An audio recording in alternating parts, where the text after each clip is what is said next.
Hello, everybody. Welcome back to the Dice Club for episode 82 of On the Backs of Gods. Today we have a skeleton crew, which means we're all going to get stupid because that's what happens when there's only like 3 players is we share brain cells communally, you see? So the more of us there are, the smarter we are, and the fewer of us there are, the dumber we are. I mean, that makes sense, but it's not even dumber. It's just like some sort of just like chaos fills the extra space, and it is...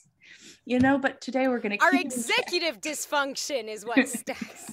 Jillian can't throw combats at us. They're too tough because you can't kill characters that aren't here. So I almost killed Gorbjorn when he was not here. I was like, don't challenge me. I'll kill a man.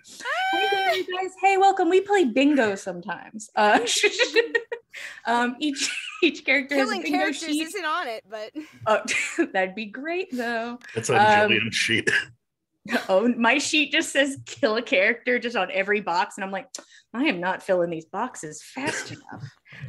No. But each character has a bingo sheet with prompts or things that their characters could do. Maybe throw a little chaos into the works. Maybe it's my fault these things end up like this. But if they get a bingo, they get inspiration, and if they fill the sheet, they get a magic item of their choice. Now, did I introduce us? I'm Jillian. I'm going to start this chaos. It's too late. I'm already in it to win it. And we have our players, skeleton crew of Kyle, Mac, and Josh. Hopefully our barbarian will be joining us. And please, I send love off into the void for our cleric. And I'm going to give us a quick recap. And then I think we should just jump into it. How do y'all feel about them apples? I like them apples. Fabulous. I was like, what happened? I remember. Last time, after the prompting of Roshan's shadow, the group stayed in town one more night. The group had a good time, had some drinks, examined a box given to them by the trickster god Loki. Having no way to really open it, it seems magically inclined from the box to the contents. The idea of opening it is something to consider, but how? Good luck. I believe in y'all. You'll get there. Eventually. Just picture Gorbjorn just hitting it against a tree for a long time. That eventually has to work. Probably. Legally, I think, yeah. Yeah, if legally, if you look in the law books. Rules as written. The rules as written say if hit into tree enough time, will break. It's half HP, must deplete HP. But what if it don't? Anyway, not the point. The party has a good night. They have some fun. Roshan goes to bed early with a bit of a hangover and does not go to bed. He waits for the shadow to join him for a conversation, which he does not want to have in the room and he does not want to have at the bar. Roshan follows the shadow silently into the night, the shadow not talking to him until they arrive at the lighthouse, comprised of the leg bone of Loki. Who's kind of alive still. Who's alive, living. Like a lymphocyte within his own body. The marrow of his own bones. But the shadow places a hand upon the leg and seems to be able to use the power inside of this to stabilize themselves, to have a stern conversation with Roshan about how they're going to proceed with who they are. I was about to say, like, in a platonic sense, in a what are our goals sense, and who do we want to be sense. Shadow Dad wants you to own up for your actions, son. Shadow wants to be, it seems, a good person. And after some prompting, Roshan agrees. And they decide that they will get there with baby steps. And then immediately after, the shadow says, I need to possess your body so that we can do blood magic. To which Roshan instantly agrees. Alrighty. Drawing runes around the lighthouse. The shadow is imbued with more energy, saying that this does not complete them in any way, but emboldens them, keeps them more sturdy, but is not anywhere closer to making them whole. The shadow just wants to help, and with this newfound power, is hoping they can help. And Roshan goes and picks up some bread for the party because, you know, he's being good now. He's being domestic for us, which is very sweet. Which so nice. The next day, all of you make your way out of town. You are heading for Port Nuatan, which is a point of a few topics of interest for people in the party. Along the way, you see some possibly unsavory types, possibly some friends of our dear friend, the guard, currently working at a barrel, seeming to be hitting it, trying to close it, tighten it, you're not sure. And not tapping it. There was no drinking from that to be seen. But untrustworthy. You all decided that you were not interested in having a conversation with and or throwing hands with that group. And that was a choice. Look at you. Neutrality. Look, we're still alive. Non-violence. Love to see it. But you all continue forward, getting close to an hour further down the road from this group, being a bit on edge. A couple members of the party set up a little bit further up the road just to keep an eye out to see if they are being pursued. The first watch goes off without a hitch. And how could I forget also the curse of the gourd? Gorbjorn is cursed by a pumpkin. That's the end of the sentence. The end. Curse of the gourd. That happened. I have nothing more to give. But that is where we left off, is with the party hunkering down for the night. The first shift is complete. Fen is taking the next shift along with Gorbjorn, I believe. How does that work? Was the gourd still there? It only comes when he sleeps. I guess he doesn't sleep. It's kind of like I already forgot what they're called. Doesn't matter. He only sees the gourd when he sleeps. I see. Night terrors? What's the one where they like sit on your chest?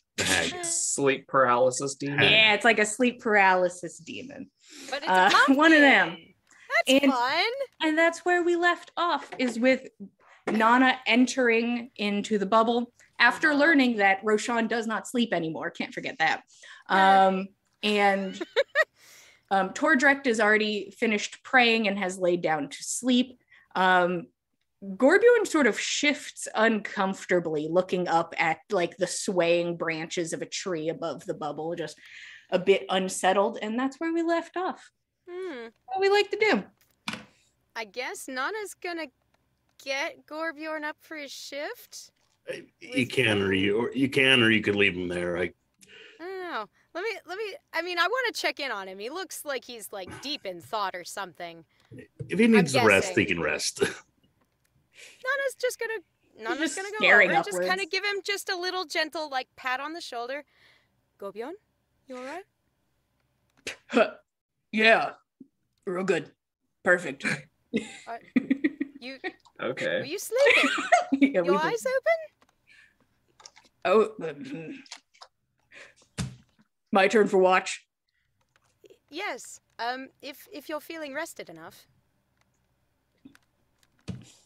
If you need to rest some more, there's no harm in that. It's just like there's an internal conflict for half a second, and then he stands up and he makes his way out. That was odd. Take care. Fen's up a tree. There is grumbling as he makes his way out. And then it is just Nanna, Roshan, and a sleeping Tordrecht in the bubble. Nanna's not going to be too loud. She doesn't want to disturb Tordrecht, but what is Roshan presently doing? He's either reading or writing. I think he's probably writing down, transcribing runes from the blood magic he did the last night, casually. Yeah. Sure. Like he mentioned, as you do when you don't sleep at night. What else would you do? Well, Nanna kind of like moves over to her bedroll, which I don't think is too terribly far from Roshan's. Just casually pushed slightly closer. She's just kind of going to try and be cash. We're chill. Hello, fellow chill. kids. Super chill. Greetings, fellow youths. No. So, burning the midnight oil, eh? He'll pick up the lantern that is currently burning and say, yeah, actually. Learning a lot. More and more each night. I hope that it helps. I really do. Nothing yet, but, well, not that I know of, anyway. So, let's hope it wasn't all just nonsense in this book. I don't know. Ave was... I don't know. He might have been one for ciphers. I don't think he shared it very much with me. But, you know, hopefully, if there is meaning to what he's written, it will become clear once there's more of the picture present. Hopefully. And I guess I just hope I don't find out that he's planned even this. You mean the East? Yeah. He obviously had some kind of plan for over here. Just hope he wasn't envisioning us doing it. I would like to believe that my brother would not have wanted to send people he considered kin into all of this.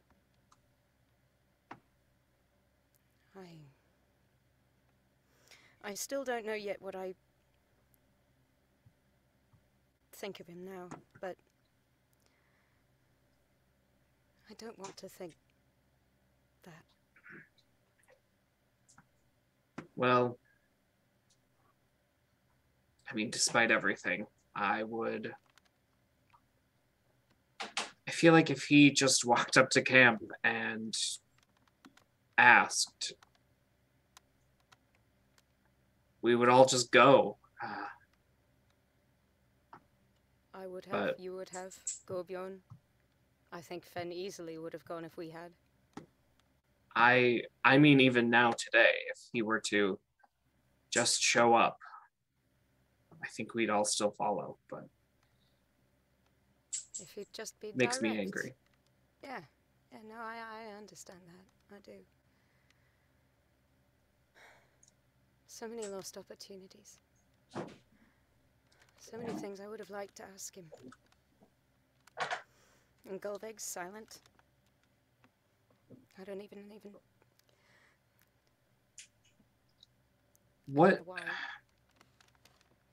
What have you tried to talk to her? Well, I've prayed in the manor of Gander and nothing. I've followed advice from Saga and from Tordricht. I've tried using a candle as a focus. The fire, you know. And magic, of course, being her domains. I have felt... You know I'm not magically inclined. Not really. I know the woods well. But that's about it. But... I can't explain it, but there was a moment I remember I felt like I should have heard something. I should have. But there was nothing. And I don't know what's scarier. The thought that maybe someone did kill her.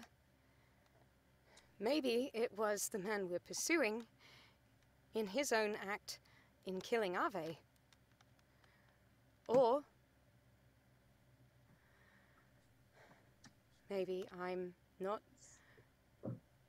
worthy as any successor of his. I've received many, many reassurances, many kind words, good, well-meant, loving words from all of you, and I hear them. I don't want you all to think I don't, but I don't know. Something about that silence, and now with Bosch, and these people, and that God that those people talked about last night.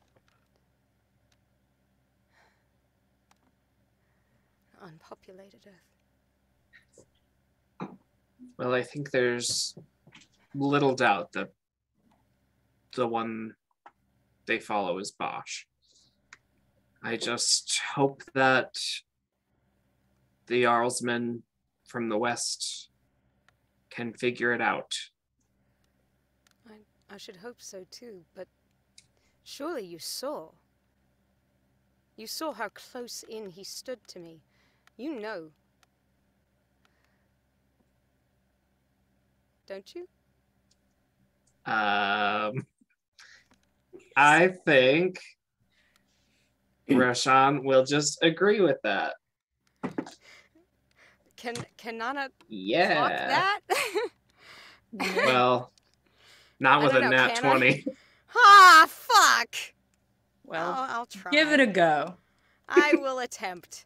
I'm trying to remember. Were we given inspiration at some point recently? I seem to remember that. No, I said that a everyone thing? gets inspiration as a joke, and then everyone cheered, and I'm like, no. And Boo. Rude. No wonder I didn't mark it. It was on an my sheet. obvious sarcasm. Fine insight it is. I am proficient, but I don't think that gives me advantage. No. Fuck. Well, it wasn't a nat 1. The total is a 10. Roshan nods. Hmm. The affirmative, it makes sense he was there. Then surely you got some inkling. Like I did say that it was his voice. I mean, there was no mistaking. It was him. Bosch believe is the you. god, and I'm concerned about what that means. Given he walked off with the mayor and who knows who else. Influential folk in the town. I believe without damning evidence, to try and confront him would be a fool's errand. Unless we were openly attacked, in which case he'd probably find a way to slink off, just like he disappeared from town. I think until we know more and we have anything resembling some kind of a plan, then we have to trust that the Jarlsmen will do their job and hopefully share with the East that he's not who he says he is. We can only hope.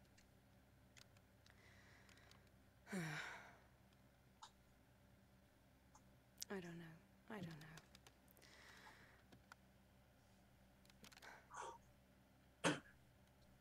Roshan, I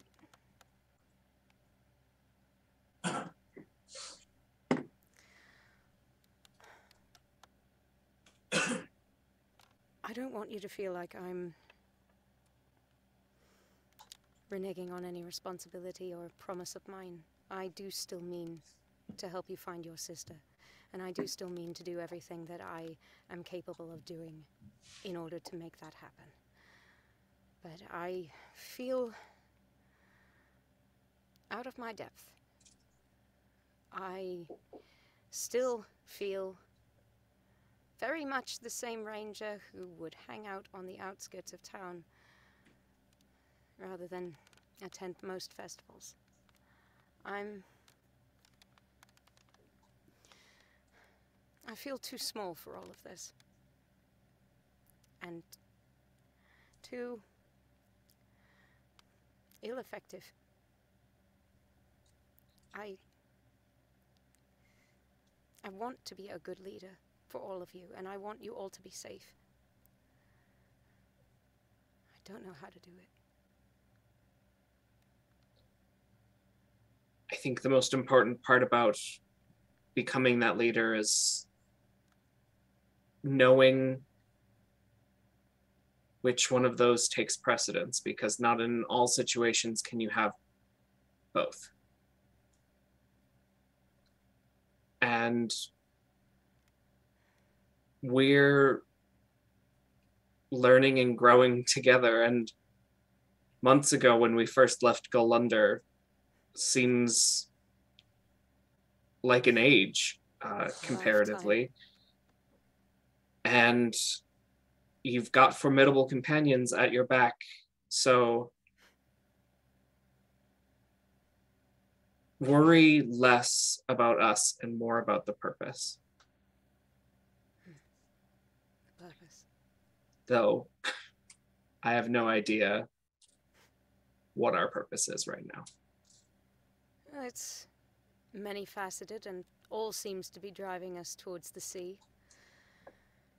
Between, I believe, the best lead we had on your sister was taking us in the direction of the sea, and Tordrick's sisters all seemed to feel there was something worth fixing at the shoreline, along the cliffs. And I know from Loki that, at the very least, we may find Eitri if we follow this road. One step closer. Honestly, I haven't put much time into thinking what we would do if we found her. Do you think she wouldn't take well to us finding her? I have no idea. There was something, a glint in her eye when we fought, and something about her specifically isn't all that meets the eye. And to be honest, I've been following my own leads, and they just happen to coincide. And do I want revenge on Mikkel and Eitri for Ave's sake? No, because Ave did that to himself. He planned it. From the very moment we left, he'd been planning. And I'm just not sure what it is we hope to get from them. Well, at the very least, I'm aiming to get back Ave's brooch.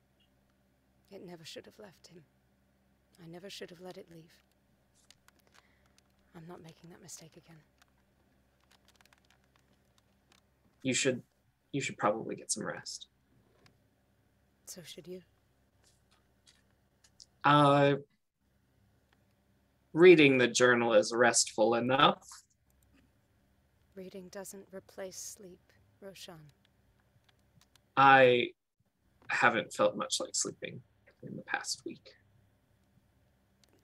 The past week? Week? Roshan, how are you not ill?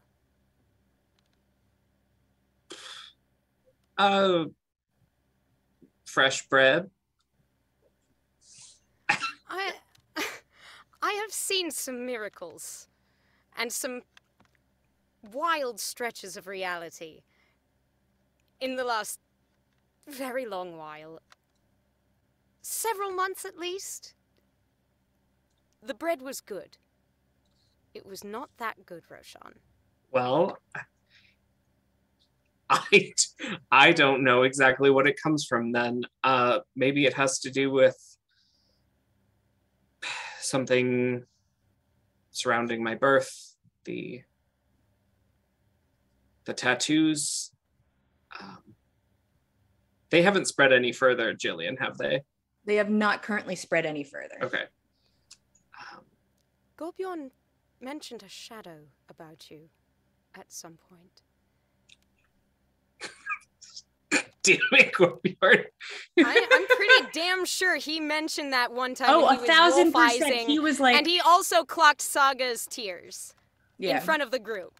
He fully said out loud to the whole group involving Roshan's shadow. That was that was undeniably stated in front of everyone. Sorry, bud. I'm confronting you on this lie, sir!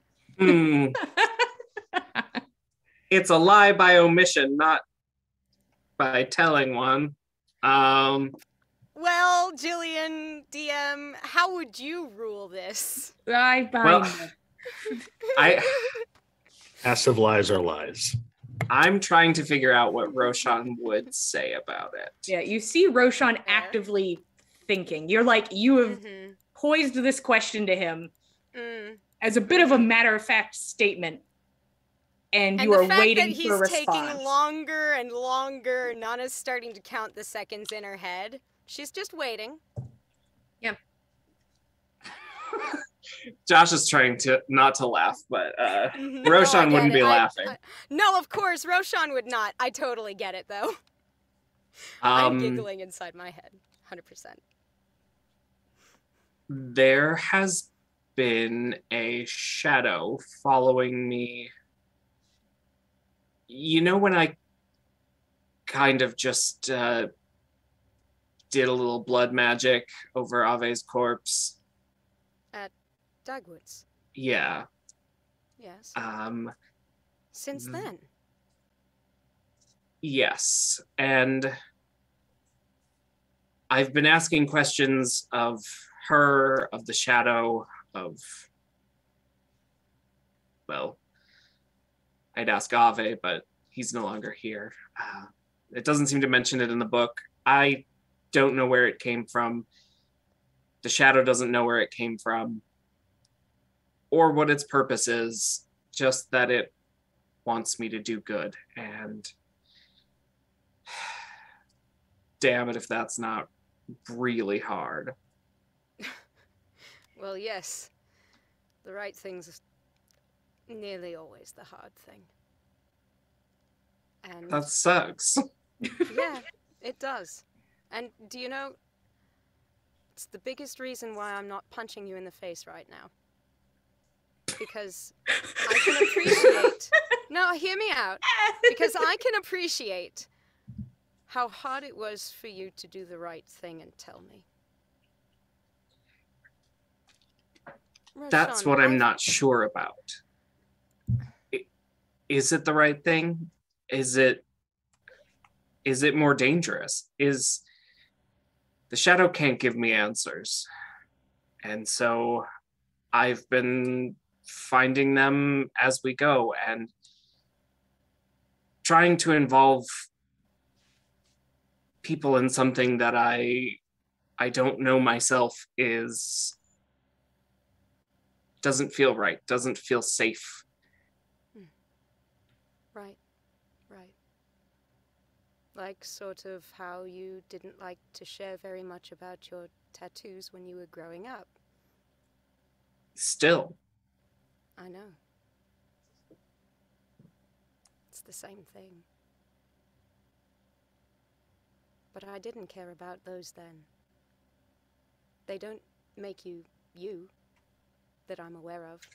But even if they did, you are you because of that and very, very, very so much more. You're my friend. I think of you as a brother. I care for you. And a burden shared is a burden halved. I don't want you shouldering all this by yourself. I said as much before, and I mean it. Now more than ever, please, Roshan. I want to help. I may not know what I'm doing. I just told you so. I'm scared as hell. But, you know, I feel better for having told you.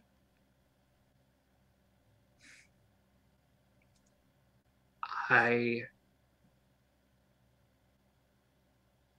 wish I could say the same thing, No. but so far it doesn't feel any safer or any more whole because I did so. You know that your secret is safe with me.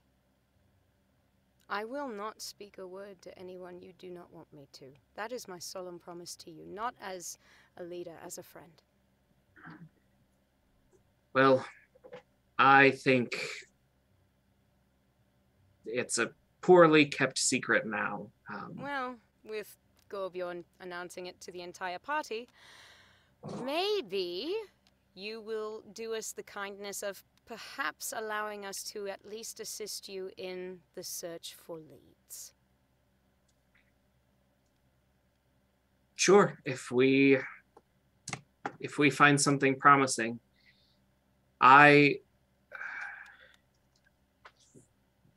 have a feeling that our road here in the west doesn't end East. Yes, in the east. I don't feel it ends soon. And I don't feel that it ends before us reaching Skull City. All right.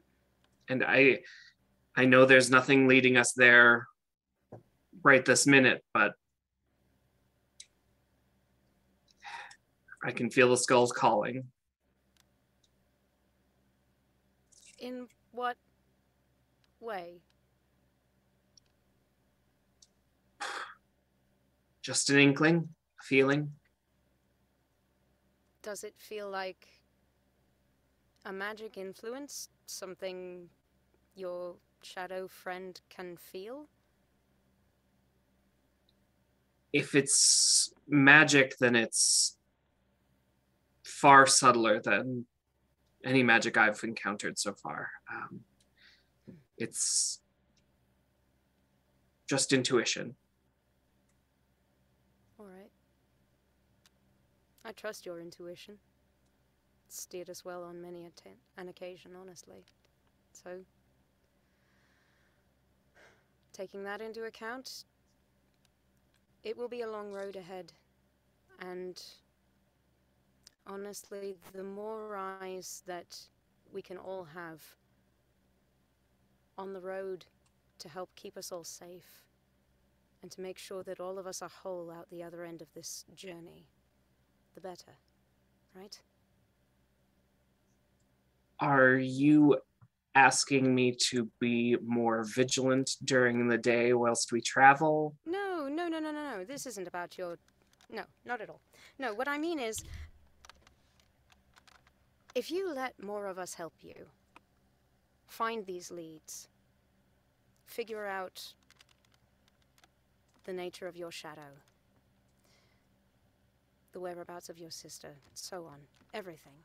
Whatever you need, whatever you want to accomplish, we are your friends. We trust you. You protect us every night we are traveling out in the wilds. None of us would have you come to harm, and we all want to help you. Let us all keep an eye out. Let us know what we should look for. Or if you don't feel comfortable saying so right now, when you're ready. If I think you all can help in any way, I will be sure to let you know. Even if you don't think that we can actively do something, if nothing else, we can share the hurt, the frustration.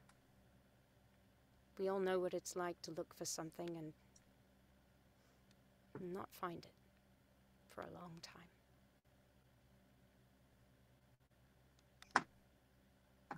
I think you're right.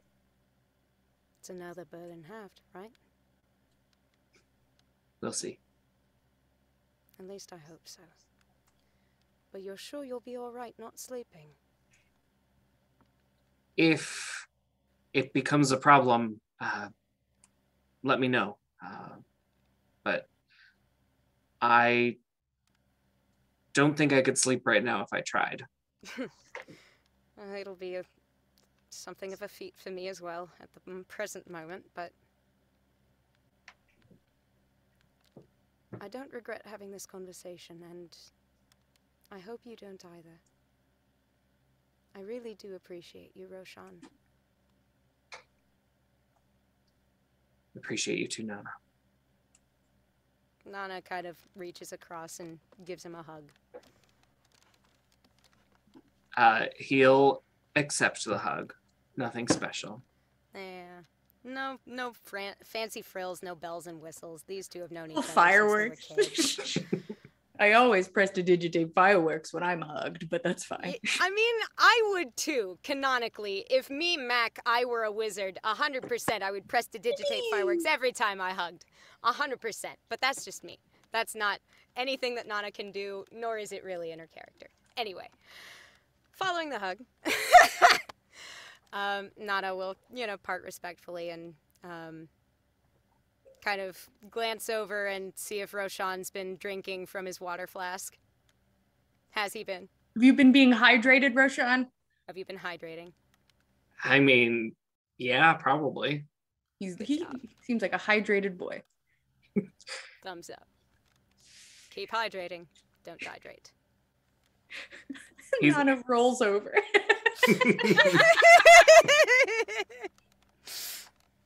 His cheeks are plump and vital with that water. Vital as hell. Excellent. Vital as hell. Hydrated as hell. Love that. Love that for him.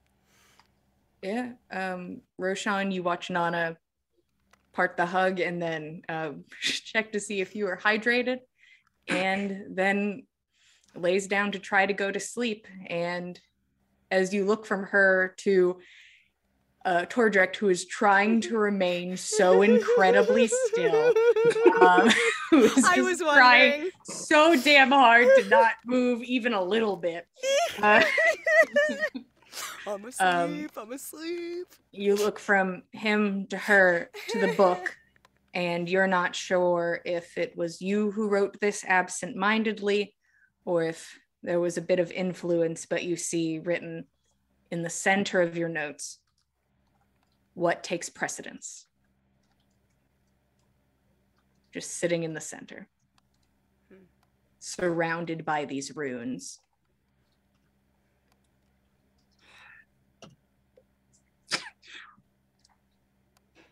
I don't know who this came from.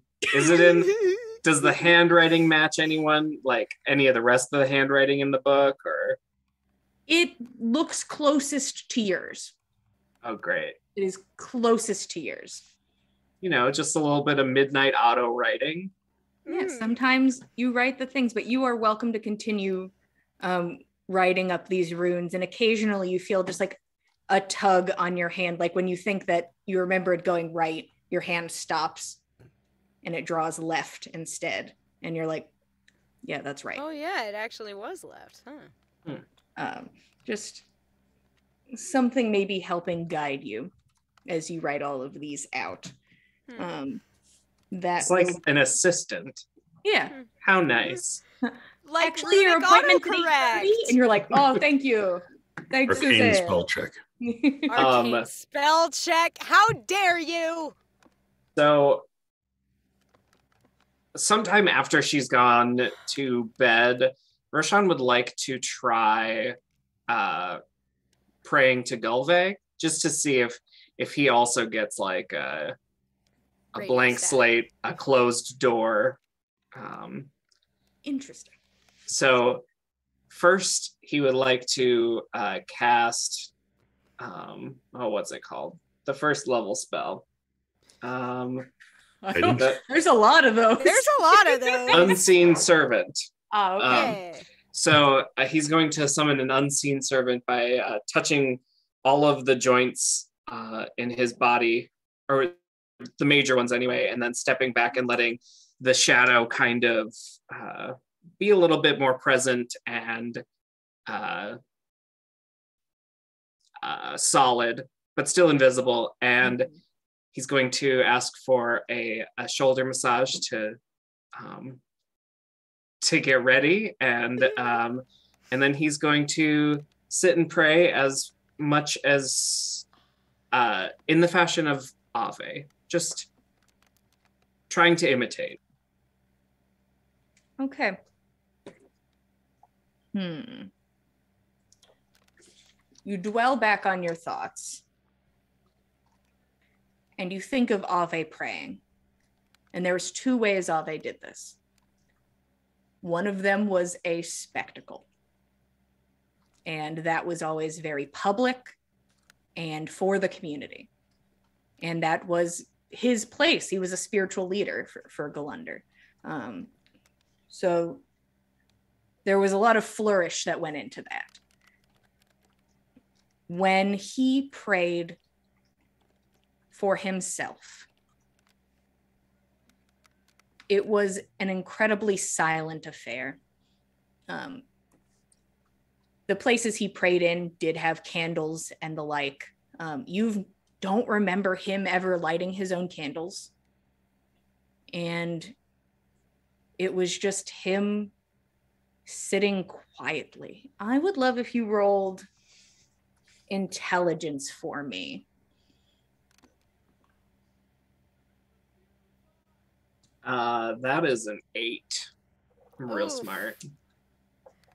Maybe Those that are sleep the- deprivation is taking. Those are the 2 ways you imagine it: boisterous or an absence of sound.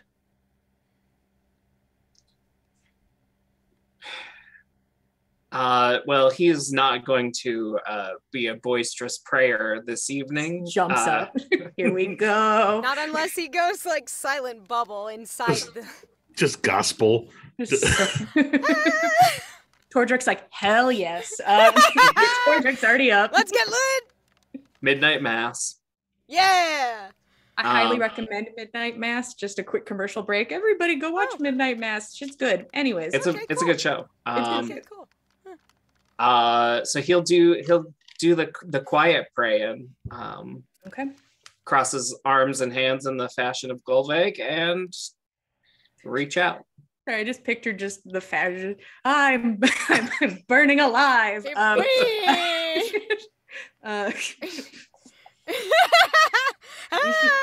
We should be Looks more very respectful gospel. of their religion. They made a whole statue of her on fire. That was their They choice. did. It did. That was my choice. Anyway, you take a moment and sit there silently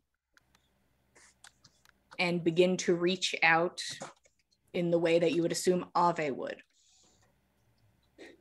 You can roll religion, or you can try to convince me of something else. I think he would most just likely try religion first. Okay. He'll probably have the folio closed, but at his side, just to feel some connection to Ave and to Golveg, and maybe even open up the page to, there's a drawing of the statue in there, correct? Yes. Just study that for a minute or 2 before and focus on that, and then pray. Go ahead and roll religion for me. It's only a 16. You take this moment, and this is not something you do often. It's not a skill you have honed. Ave taught you many things, and there was a point in your life where he kind of stopped pretty abruptly in the religion department, where there are people that he continued to teach that way, and there are some that he didn't. You were more magic focused. and Ave embraced that. You take this time, and the first time to reach out to Golveg in a very, very, very long time yields no sort of result. Does it have the same kind of like finality and absence as it did for Nanna, or does it just feel like I don't have that kind of, I'm not familiar with that kind of connection? For you, you don't feel anything more than what you would receive if you were meditating, you think. Okay. For you, you're not, you can't discern the nuance of it. You don't know. Well, I guess I'll never have to try that again. She's gone dead. Whew, thank God. Anyway, magic. Yeah, and I guess in the prayer, he's not looking for anything other than acknowledgement or a sign or just a flicker. Hello, Golveg, are you there? It's me, Roshan. You, once again, there is nothing except, to you, the unseen servants have a bit of almost like radiated heat is what they look like heat in the distance. Heat on pavement is just kind of, it's a shimmer, very subtle. Nobody else would see that much, but you can. And you hear a soft voice speak to you, and it is a familiar one. It is not the voice of Golveg from above. That's what all of them were doing in the town. Reaching out. Calling.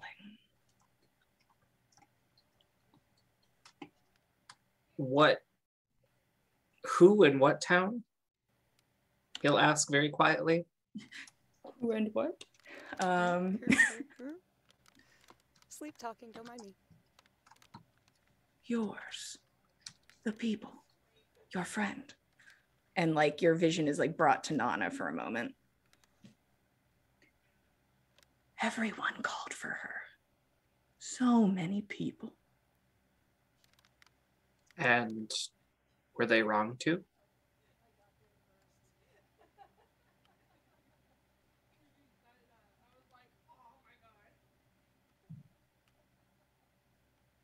I don't know if that is my place. Do you know of Golveg? Her name is important. Do you know if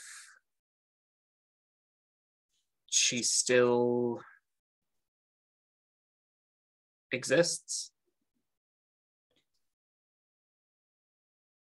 I know not, but I can try to learn.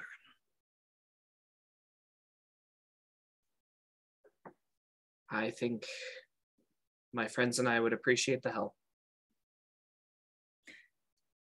I will do my best.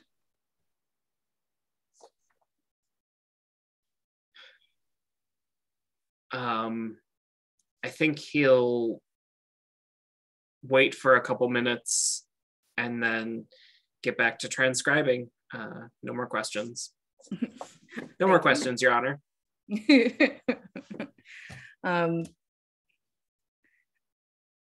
The night passes with Gorbjorn, who did not want to go outside, is kind of pissed about it because he's like, usually the watch is in the bubble and I don't understand why we're not in the bubble. He will climb no tree and sits at the base. It's kind of mad sitting at the base of the tree, but he'll do his watch. That's no problem. Eyes are kept out. Snow falls. The night passes. Shifts are taken. And the sun rises. No conflict. And the bubble disappears, and then snow falls in on everybody again. Oh God! Roshan will No, prestidigitate anyone who needs it. Oh, please, thank you. It's so cold. I'm so wet. Just start taking my meditation in the middle shift. You got to I start just planning. need to start covering my entire body with a blanket, with my robe, I guess, backwards. Hood over my face. I don't know. I think it's a wonderful wake-up call. It's like a cold shower in the morning, you know? Yeah, like a polar plunge. We're at summer Reminds me camp. of the time of Ave called plunging into the river in the middle of winter bracing. Fucking Ave. I mean, maybe he was right. So these last 4 hours, we haven't had anyone out by the road.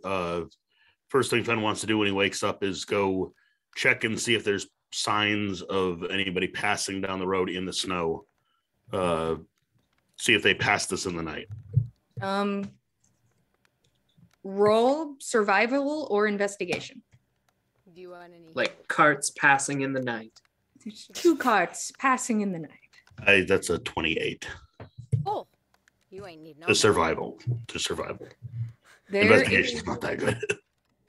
There's the occasional sign of animal life, nothing in the range of big dog or any range of humanoid. There is nothing in the sense of a cart either. Most people do not travel at night. Most people take that time to set up to be safe. There's no sign that there was activity on the road near where you guys are. Okay. I'll make my way back to the party. Doesn't look like they came through in the middle of the night. We can assume they're still behind us if they've been still heading this direction at all. Question for the DM. I seem to remember a direction they seemed to be traveling was mentioned last episode. They were in the direction of heading north. That looked like they were going to go north, is the direction their cart was to the town we were coming from. Yes. Oh, okay. Cool. Great. Miscommunication there. I thought we had passed them because they were on the road messing with their cargo and that they would ultimately be coming our direction again. No. But okay, no big deal. I mean, still a good idea to set up just on the off chance that they could have turned us. around. That is easy. But very you don't easy. see them. There's they no were sign. not traveling this way. Well, all right. Seems to me like I don't know. I have a very bad feeling. What's your bad feeling about? Is it that time of the month? Not that one. Gorbjord starts to nod and then stops and he's like, no. No, not that one. This is why I'm not a fan of being the only girl in the group, but that's all right. Anyway, it's always a time of the month if you think about it. Anyways, continue. There's always a time in There's always a time of the month. Always. Anyway, it's the Ides of March. What are you going to do about it? I feel like if those were acolytes of Bosch, if they were referring to a god of an unpopulated earth, certainly seems like a Boschian call sign if ever I heard one. Oh, absolutely. If they were messing with a cask that they were not tapping, you said so, Tordricht. He nods. I wonder what was in it, and I wonder if they left it there. I had hoped to find out last night, but they didn't come this way. Might have missed our chance to ascertain that knowledge. Nana, if you're saying something, you're being very quiet about it. Sorry. I'll speak up a little. Long night, I'm sure. Everyone can relate, but that said, I feel like either they were taking whatever that was onwards to the town, or maybe they're upping their ammo from chickens. That very well might be. But something that fits in a barrel. Why would they want it in a barrel? If they can control it. I don't think they can control it. I think Bosch can. I'm not sure about any of the rest. There was no spell work he was using when I saw him at his little demonstration. It was silent, a gesture. Would Nanna have even like felt any kind of force, any energy, anything that she might have recognized as like a sign of a spell from having walked around people who threw around magic for the last several months? As stated prior, which was 6 million years ago. know. But nothing. The man No. raised his hand and the thing stopped. There was no murmur of words. There was no flicker of the hand in any way trying to summon gesture. spells. It was nothing. You felt literally nothing happen. Except then the thing stopped. Yes. So, we don't know how far Bosch's influence spreads. We know that he's moved from the west to the east. He's crossed the bridge the same as we have, and he's in about the same places that we've been. I wish there were a way that we could speak to someone further east to see how far his influence might have spread.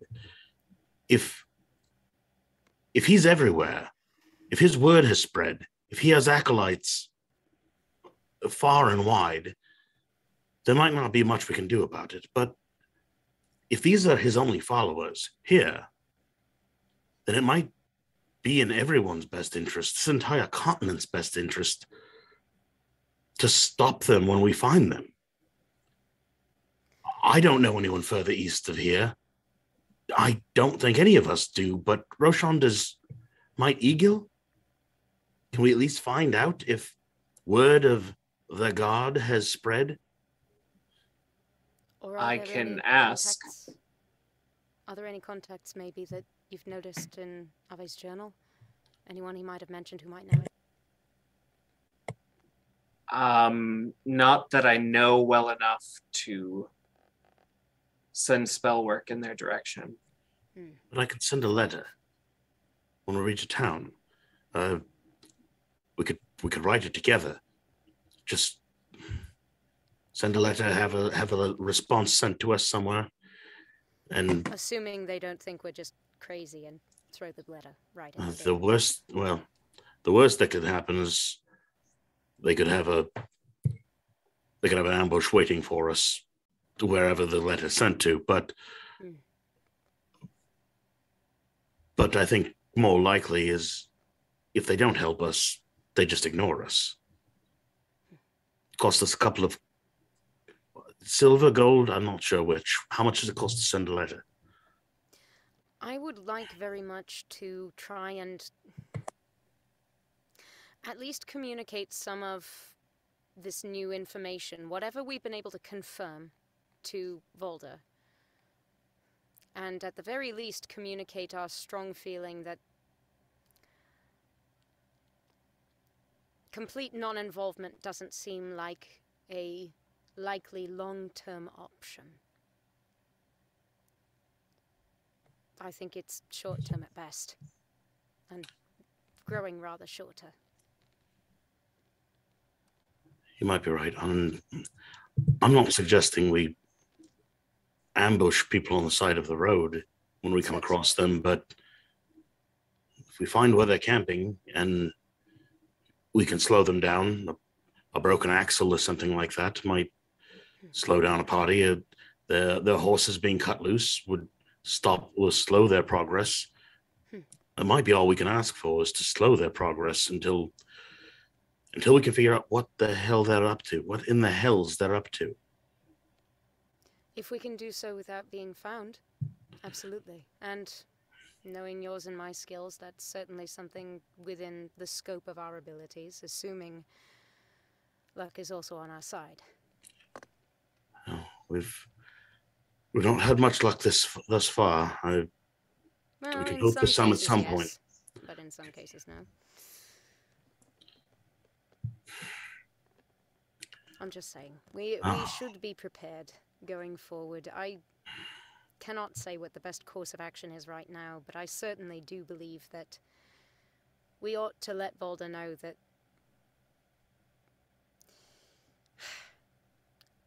it's becoming a taller ask all the time, just to not be involved. I'm fine with sticking to it for the time being, at least until something really bad happens, but I'd rather get some new news from Volder before that, if you take my meaning. I understand. When we reach the port, we can send a letter out, but we don't know where to have him send the response to. You know, something does occur to me. If Bosch were trying to, I don't know, raise support through people who want to see powerful things come out of the earth, it seems to me like Skull City is honestly probably a place he's going to be looking, if he hasn't already. He'd have need to... We don't know what sort of head start he has on us. He might be there already. He might have been there already, there and back. Mm-hmm. But the fact that we met him this far west within this continent, and he's gathered this sort of following, he must have spent time doing so. Mm-hmm. So I don't know how far east he could have gone while still having time to draw people's banners to his. Mm-hmm. Just my thoughts, and I'm willing to hear other opinions, and I'm willing to wait until more facts make themselves known. But I think we should be cautious, and it might have been foolish for us to reveal ourselves in the first place. But that's done. It is. And honestly, at the very least, we've got our confirmation. We know Bosch is alive. We have it from his own mouth. And if Volder won't take my statement as proof enough, then fine. Whatever else it takes to give him the proof he needs, or to establish what should be done. But, I need to know how he escaped the hangman's noose in Holgercliff.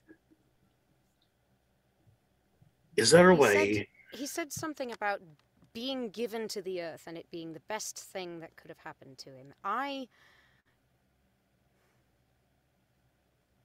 don't know.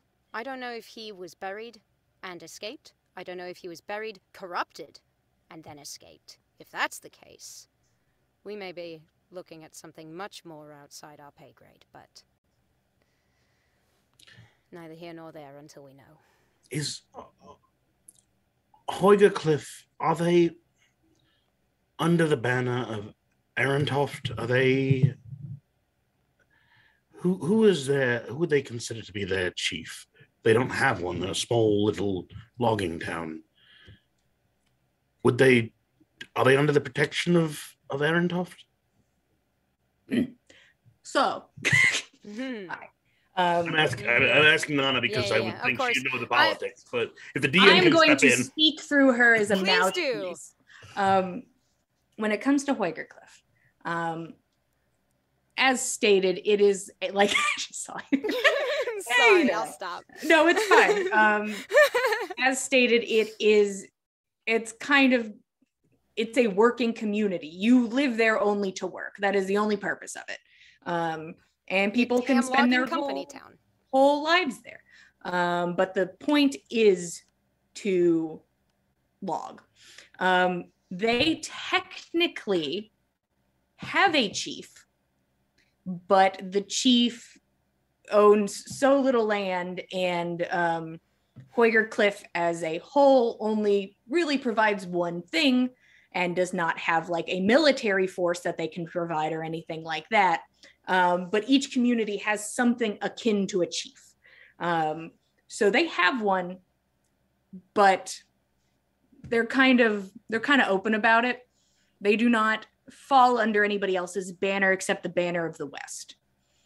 The Jarl is like, you get to exist and do what you do, but you need somebody overseeing so that I can communicate with them.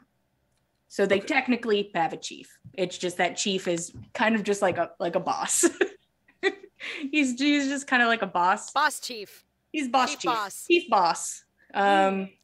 And that's what you tell them, is that they just kind of get to be. They just sort of work for, you know, their own living, and the chief, I guess, coordinates things with other villages and shipments, I'd imagine, but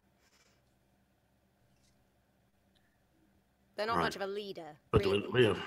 we didn't make acquaintances with them anyways, so. Not really. All right. If nothing else, maybe perhaps we can get some detail, maybe, through Volda about that situation. I seem to recall I mentioned it in either a letter or a voice message through Tordrict, which probably got mangled, or through Roshan, which may have actually survived. And I don't remember which. So, I don't remember if I got an answer. You spoke to Roshan. Roshan told Valder about the Bosch situation, and that's where you heard, do not engage. Okay. That is the extent of what you told him. Okay. Was there some point, I'm sure there was a communication sent to ask about what happened in Hoygercliff. I believe in my heart of hearts that happened. You could show that to me if you got it, but Oh. Also, how could anybody ever get a letter to you guys? You guys are hard to get a letter to. Roshan lied about having reached out to Layla's mother to confirm her safety, but we believed I him. don't know that. We believed him. It's fine. Reached out to Layla's mother, and she was like, "Get out of my head!" Scott got scared. Valid. So that at least happened, but he did not try again after that. That's fair. And did not contact Layla. And I don't blame him. Well, I've tried nothing, and I'm all out of ideas. So we'll see what comes. All right. The least we can do is just look for more information and try and form a plan. We'll only know more by going forward, I think. Shall we pull up stakes and press on while we have daylight? Yes, I think so. We'll want to move as long as we've got the sun, yeah. Gorbjorn and Tordrict already on the cart, baby. Yup, I believe them. You all dismantle camp, get back in the cart, and continue forward. And we are going to fast travel 3 days. And it is also where we are going to take a break.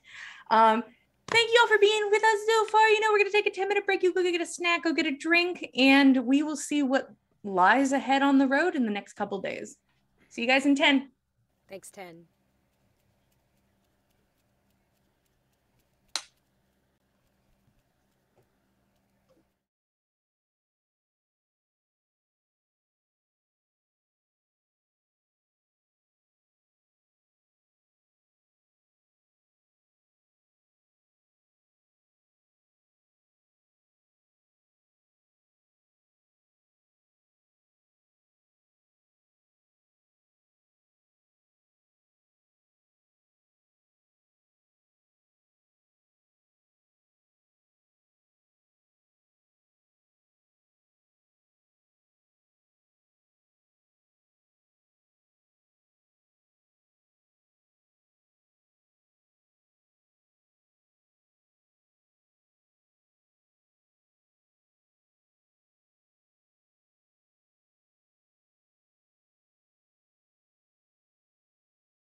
Hello, everybody. Welcome back to the Dice Cult for episode 82 of On the Backs of Gods. We just took our 10-minute break.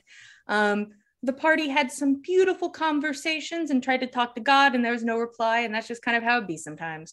They're currently on the road. The trip in total is going to be about 9 to 10 days, -1. We've officially gotten 1 day out of the way.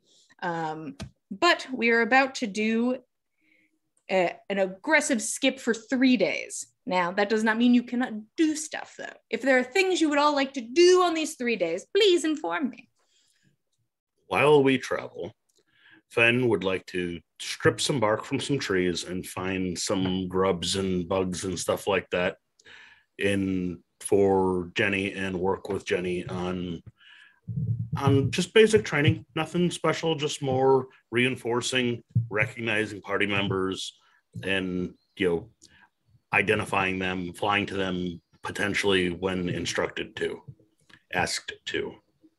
Maybe she can hit a name. Yep. I'm really hoping. I really want her to. I want her to succeed. Go ahead and give me 2 animal handling checks. Okay. One is a 4 and the other's a 16. Jenny's a bitch. And they add up to make a 20. She's just, no one's going to be her boss. I get it. Like, she's an independent woman and will listen to no man. That seems to be her current stance on everything. Someday our interests will be aligned and it will all come together. Once again, she is still more than happy to, if there is food on the other person, she flies to them, not a problem. And you are enforcing, like, this is Nanna, this is Roshan, this is my friends, and like you make your way down like the list. But she will not do it without food motivation. Okay. She is stubborn and her brain is small, and we love her for that. We will get there. We're getting love there. her anyways. Yeah. Anything else, guys? Anything else just for the casual, seemingly uneventful 3 days? I would like to do just a normal check-in with Hertha. Tell her that we're all okay. Leave off that Saga left us because he's still butthurt about it. And also tell her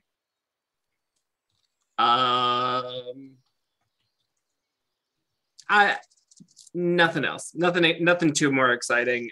Just wanting an update from her. Would you like to put that into 20 words for me? Oh boy. Yeah, I'm sure. Would you like to wing it? I'm sure it'll be less. Or 25, whatever the number is. Whatever it is. Missing Galunder. Hope the family is well. We're heading south past the lighthouse. Are things okay at home? Okay. And plenty of words left. You know? Hey, hey. Boom, baby. Easy.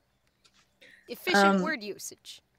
You realize sometimes you are spoiled by the concept of talking mentally to people who understand magic. Now, you've talked to Hertha in her mind before, so she is aware of this, but there's something so clean about when you talk to Dagwood and there is no like fumbling. Yeah. The beginning of this is all fumble. You hear her talking to herself in her own mind to you. Shit, oh shit, where's the fucking piece of paper? I wrote this fucking down, the exact amount of fucking words I needed. And like, you hear her just like bitching. She's like, hold on, Roshan, for like half a second. It was important. I had to. And she uses all 25. Well, then he'll use a second spell slot just in tandem with that and ask, Take a deep breath, Hertha. Here's a second chance to tell me what you wanted to say. You get no more. There is a pause, and you hear just like his first word is snarky, and then okay. Weird message from Dagwood. Sent letter. Scratchy writing. Don't respond. Never received another correspondence. Worried. Torbjorn was like, but did you get my money? Shaking your shoulders. Buddy, I don't know if she did. Hi, Krista. It's probably just taken a while. Hearing them? Just wondering. If the stream can't hear Christo, then we're probably No, crazy. I'm in the Zoom call. So. Fantastic. Sorry. Welcome. Carry on. Here with us in spirit, and that's what matters. And I'll send another message that day to Egil and ask him, how are things in Galunder? Have you heard anything about Dagwood? Perhaps Hertha could use your help with that. Love you, miss you. Okay, thanks, bye. Miss you. Okay, thanks, bye is one word. Thanks, and then there's no bye. Okay, thanks. Okay, thanks. What do you mean? That was all one word. I said it without any space. Okay, thanks, bye is definitely one word. Understood. 100%. I've definitely sent many a okay, thanks, bye. Yeah, that it's valid. It's like LMNOP, you know. Okay, thanks, bye. Yeah. No, same thing. LMAO. Same thing.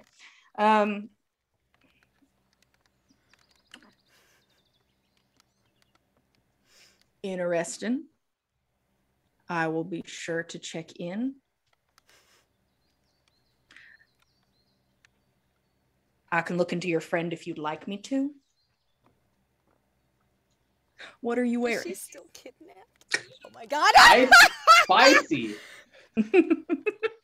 So, like 30 seconds after Roshan says, okay, thanks, bye, his cheeks just go real red.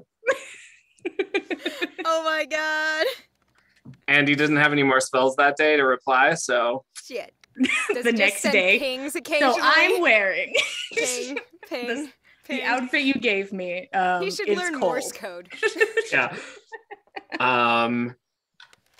I do want to send one more, and it's only to ask if he's okay, and is he traveling west soon? So the next day you contact him. Yeah. Didn't answer the important questions, but that's fine. I plan on heading east. Maybe a week. Settling things here. Fixing my title as interim chief to just chief.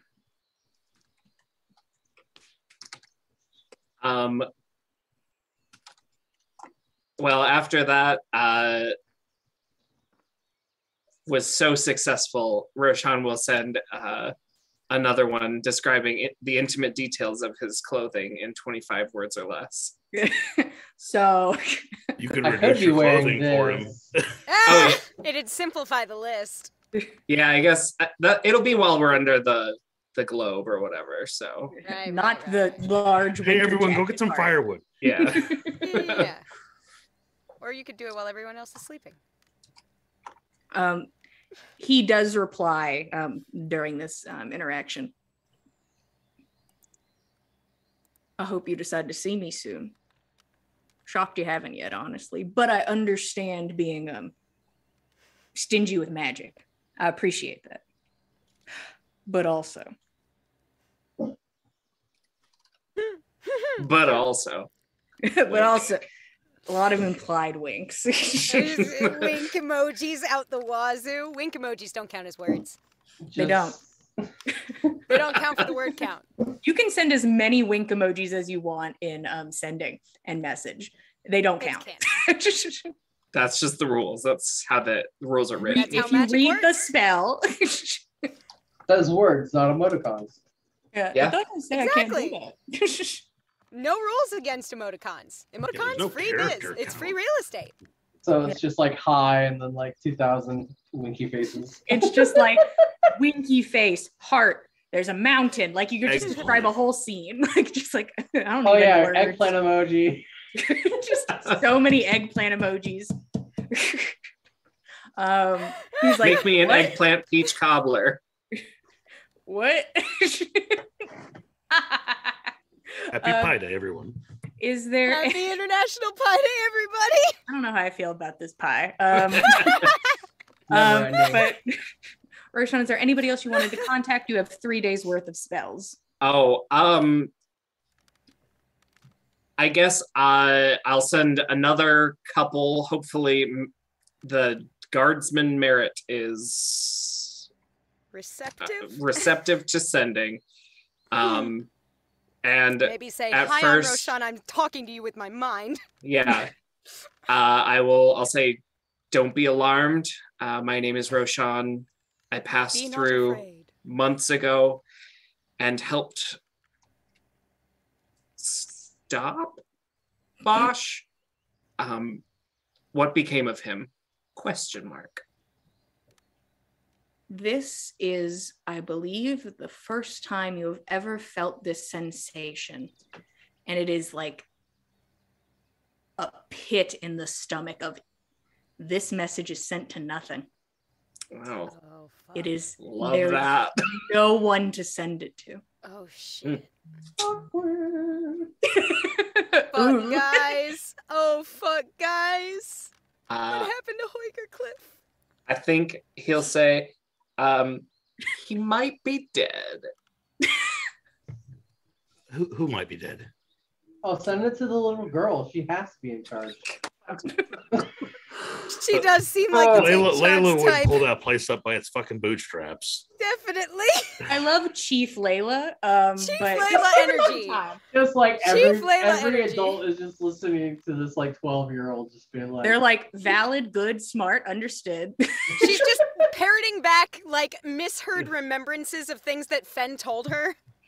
She's like, this I place could needs kill a more man in the ponies. woods. Oh. And they're like, all right. Yeah. Okay. We need to keep to the shadows. Don't fucking touch me.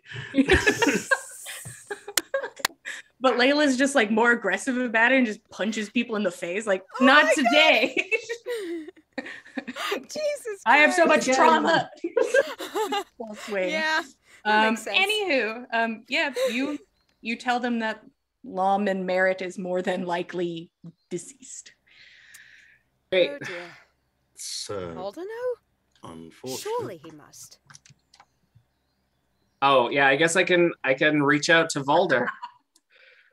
I mean, you or Tordrek can, but I feel like the message might actually get through a little more accurately. Let I Tordrick just- spend some I- time. You tell me to interpret, and I interpret. I'll say to Valder, Nana says hello, Schnookums. Mhm. That's we- the end of it. No, that was it. There It's you your go. big dick energy. Damn. We passed a group of Bosch followers. Whatever happened to him? We ran into him. Yeah, but we don't know what happened in the West. Yeah. Okay, but we can mention at least Bosch is still there. I think that's already been mentioned. Yeah, we've already Yeah. said that. Sorry, We've jumping in, established that sorry. Bosch has been here, yes.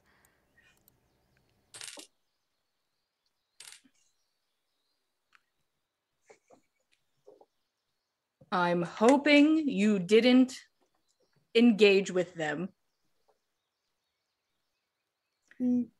Figuring things out with the Jarl.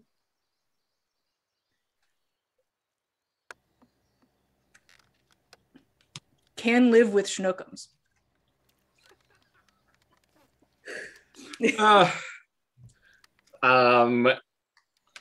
Roshan will tell the group,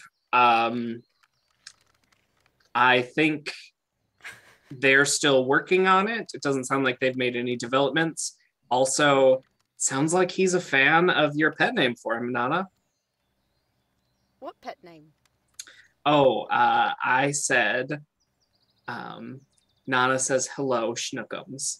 Oh, God damn it, Roshan! He liked Come it. on! Don't be mad. I'd like it too. It's adorable. Oh, fuck me. So. Nana can't. Short circuit. I think he's out of spell slots. I don't think you can send that. No, I'm done. That's it. It's like 8 a.m. Sorry, I don't get any more. Tordrick, like, sits up. I could. No, thank you. I got this. Dear No, please, Schnookums. no! Stop it! This is harassment. I refuse. Is there anything else you guys would like to do or talk about in the next 3 days as you travel? I think as Fen is working with Jenny, Nana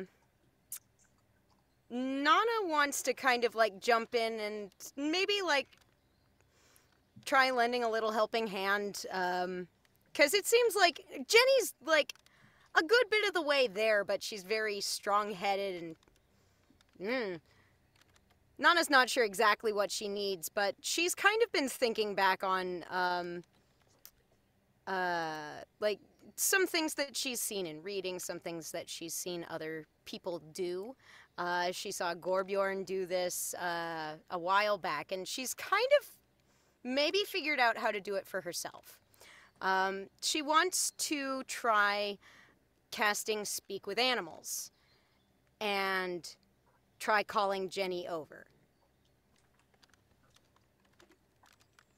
Go ahead and roll animal handling with advantage. All right.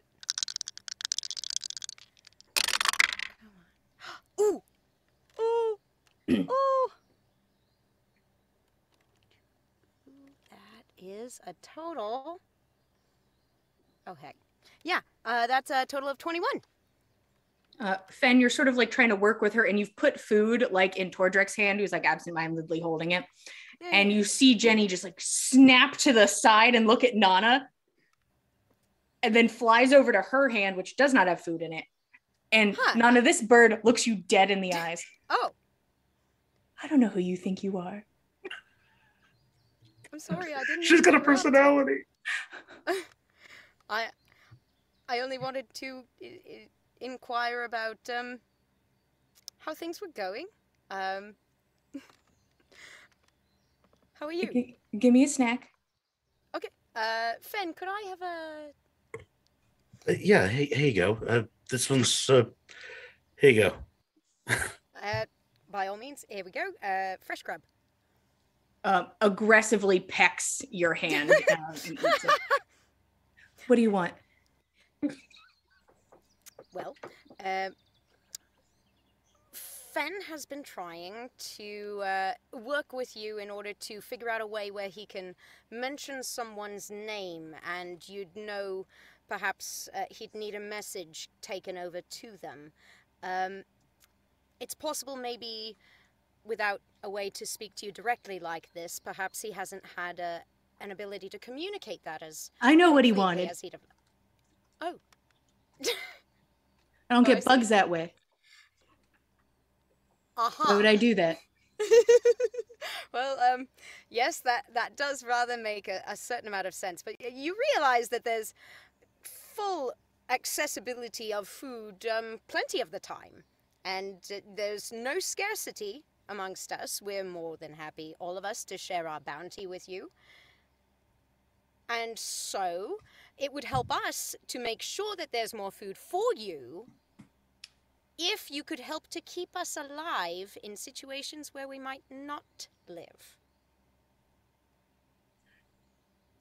Give me 2 bugs before, and I'll think about it. I will pass the message along. Absolutely, I think that's very easily done. She pecks the shit out of your thumb and then flies back Ow. over to Finn. All right. She'll take 2 bugs up front and run to whoever you like. She'll take 2 bugs up front, and then she'll go to whoever you ask her to. All right, that's more than fine. Jenny, here's 2 bugs. Please go see Gorbjorn. Okay. Please.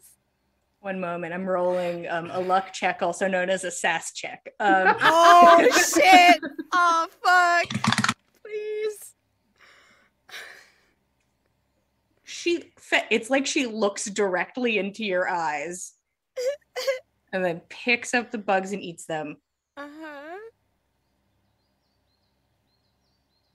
Looks over at Gorbjorn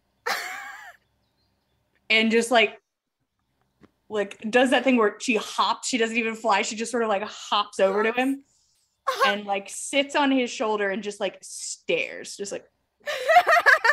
Can I like pick out of my hair just like a random bug or something, and then just hand it to Jenny? Hell yeah! She is pleased. She can get whatever tip she God likes. knows the last time the last time I fucking bathed. You feed her this bug and she is very happy about it. You have taught Jenny how to fly to Gorbjorn. Fuck yeah, Awesome. There's a Gorbjorn. Awesome. I rolled an animal handling anyway, and it was a 19, if you wanted. She doesn't peck the shit out of you and is like, I can stay here for a moment. Yeah, she likes like, you better than okay. she likes Nanna. Well, I will point out that aside from like vultures and stuff like that, birds don't have a sense of smell. So she probably does not mind Gorbjorn. She's like, this one's green, easy to find. I just imagine like Roshan would like come up to me and just like, here you go, and then just like waft like any princely smells at me anytime I like put the getup on.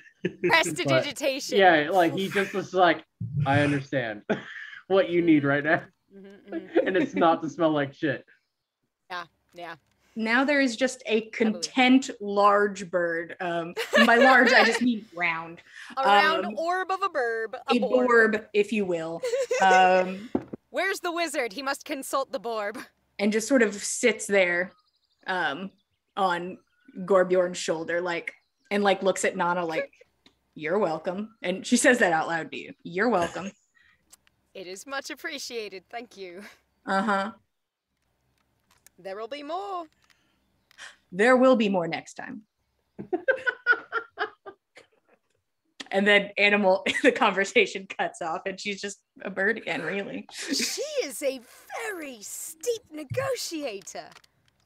How did you get her to do that?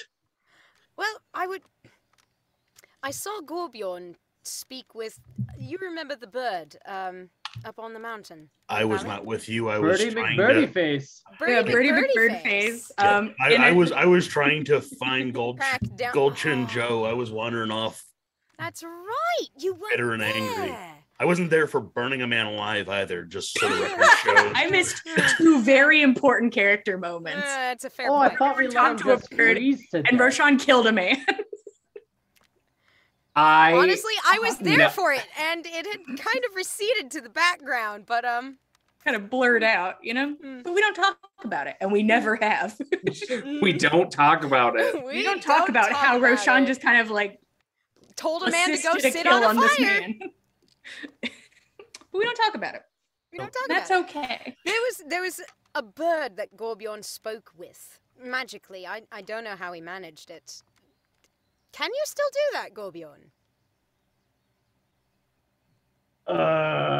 He looks back at his past and he cannot remember much. It's getting really fuzzy with like everything he's been taking. Mhm. Like all this magical energy. The fear beer. He remembers his dad as much as like someone would imagine, like a giant demon. Like he just remembers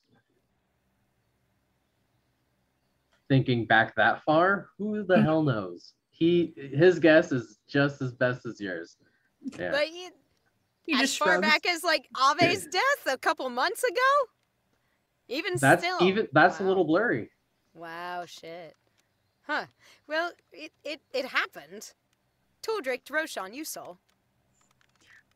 A lot was happening at the time, but yeah, yes, I recall. a lot was happening, yes. A lot was happening. I recall. Gods know how I remember, but anyway, I saw it happen. I saw Gorbjorn do it, and I've been thinking over how he maybe managed to make it happen for a long time, and I finally sort of figured it out, I think.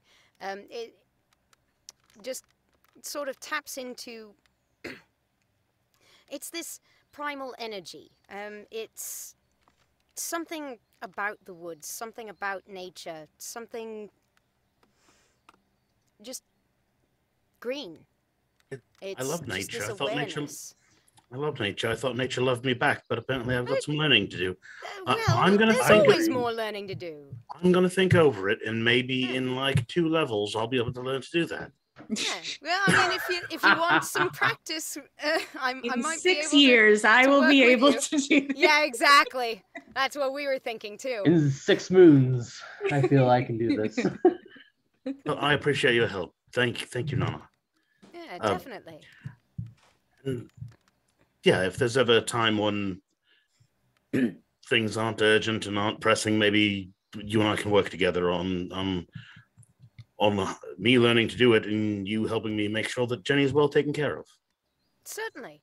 I'm not much of a magic master, but even if I can't give you the theory, at least I can sort of help to guide you through the feeling of it. Well, I appreciate your help. Of course. Anytime. Neat. Yeah. Anything else, friends? I wanted to sneak 2 platinum in everybody's pockets. Oh my god. Oh yeah. Do I So that notice they this? won't keep bugging you for shit? We're gonna find out. Go ahead and give me. Gosh, I almost just. You know what? Have I given you proficiency in sleight of hand? You have not yet. I've been trying so hard. Take it. Yes. He has been practicing for a very long time. And then go ahead and roll sleight of hand. Right. Yeah, that makes sense. Okay. I believe, let me customize this so that. I'm like, you know what? Have it. You've done so much sleight of hand. It is yours. Thank you so much. I really, yes. Oh wait, I need to edit it because I had, at a moment, I had just a +1. Thankfully, because I was trying so much. Okay, so being proficient as a +6, yeah! All right, just normally. Oh yes, that's a 22. Nobody sees anything. It's Holy Perception, please. no, Holy this is your passive fucking perception. shit. Oh, Everybody gets 2 platinum pieces. Yeah, everyone has 2 Amazing. platinum. They just materialize. Are we even going to be able to exchange those? You're gonna look fucking rich when you do. Yeah, the second you True. pull out a platinum, you look rad as hell. You have Oh, 2 nice. platinum, and they're like, It's like, hey, I would like a room. Can you break a platinum? they're just I sweating. need change It's like for platinum. 5 Can I have a copper. room? It's like, oh shit, I need to bring out the good wine. Like, These are influencers, baby. yeah, you're rolling with Prince Gorbjorn here. We're not some shabby adventurers. No, We're a no. posse now. You guys are rolling in it. We're high rolling. You guys are living High the dream. Gorbjorn goes off without a hitch. 3 days is more than enough time for you to casually just walk around the group and Thank you flick so much. 2 platinum into pockets. Yeah, that's not even a little bit of a skill was just fully realized this day. Amazing. Is there anything else? I plan on ending the 3 days with giving Roshan the information he gathers from the book. So if there's anything before that, happy to do it. Yeah. I'm going to write out what I would like Tordrick to say to Layla so he doesn't go off topic. I want him to say the following words. Hello, Layla. This is Tordrick. I am Saga's friend. Are you all right? You can respond to me.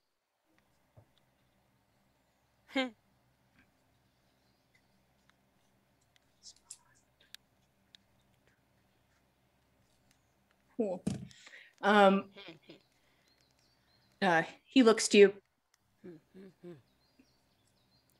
Okay. Just that. Nothing else. That's... He's seen Nanna get punked.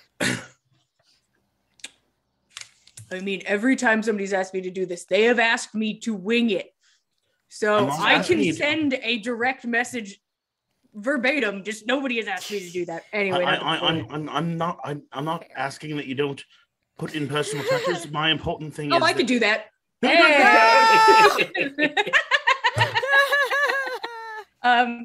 You hear him murmur under his breath as he is reading from the cue card he is given.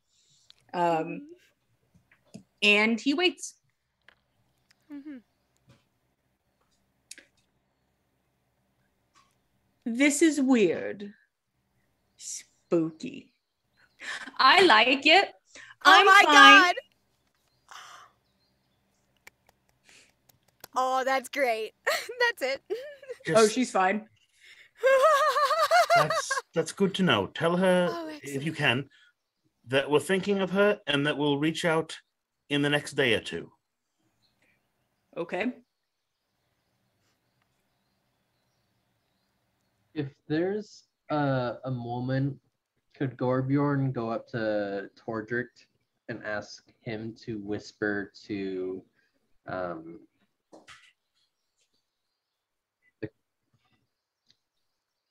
I know her name, I just don't know how to pronounce it. Like I'm better at like reading than saying, if you understand what I mean. Yes. But the chief of Golander. Hertha? Thank you. I always want to say Hartha for some reason. Oh, like a hearth. Yeah, Hertha. Okay. Yeah, I wanted Tordrick to send her. Gorbjorn asks, did you get that thing I sent you? Yeah, no problem. So that thing, did you get it? That thing I sent you? Yeah.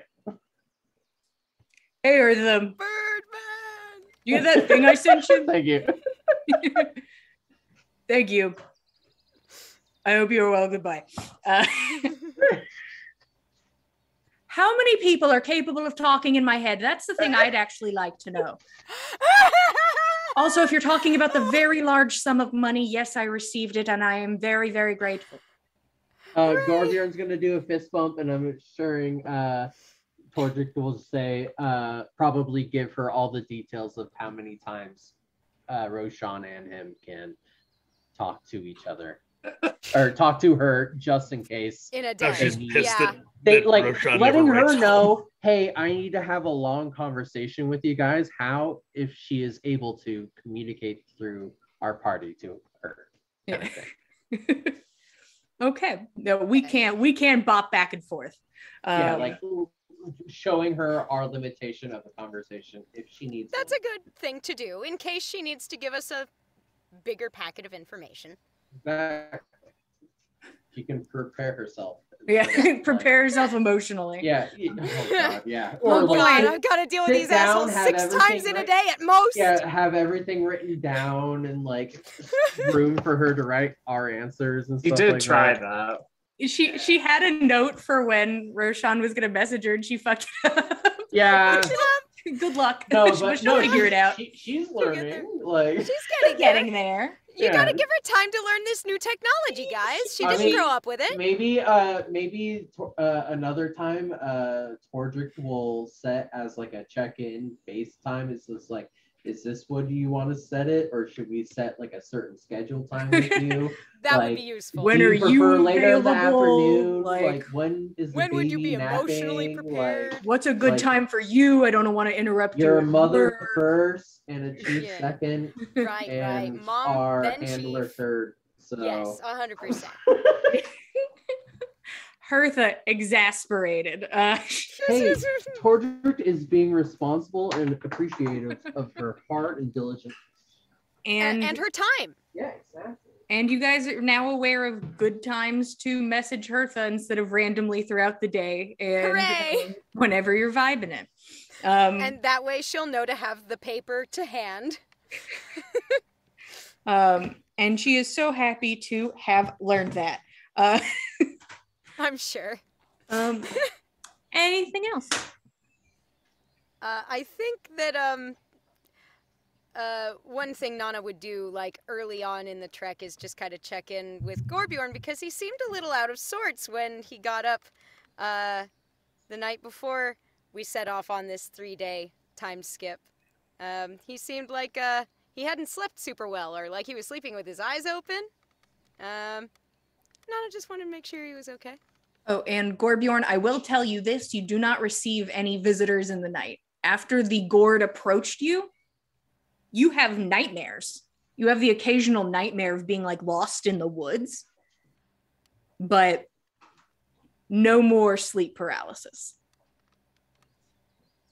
I will say, as you travel, just to fill you in, nothing seems too incredibly different, but there are moments sometimes when the shadows just catch a tree a certain way, or you can't see deep enough into a shrubbery where it's a little unsettling. Pumpkin in there. It's just a little the unsettling. only thing that makes sense to Gorbjorn is that he's somehow in contact with his statue that he left in the forest. So, and it's taken on the form of a pumpkin? Well, he knows nothing, so he wants to plant another bean. And hell yes. Oh my God. I need to roll a D100, right? Oh my God. I believe so. So this is like maybe something that Nanna talks with him as he's planting this bean. Uh-huh. No, this would be something like when everybody's sleeping, he wakes up Nice. from the middle of his nightmare and he's just like, I need to plant another bean. I guess I need another statue to call me mean names. Okay, so I got an 18.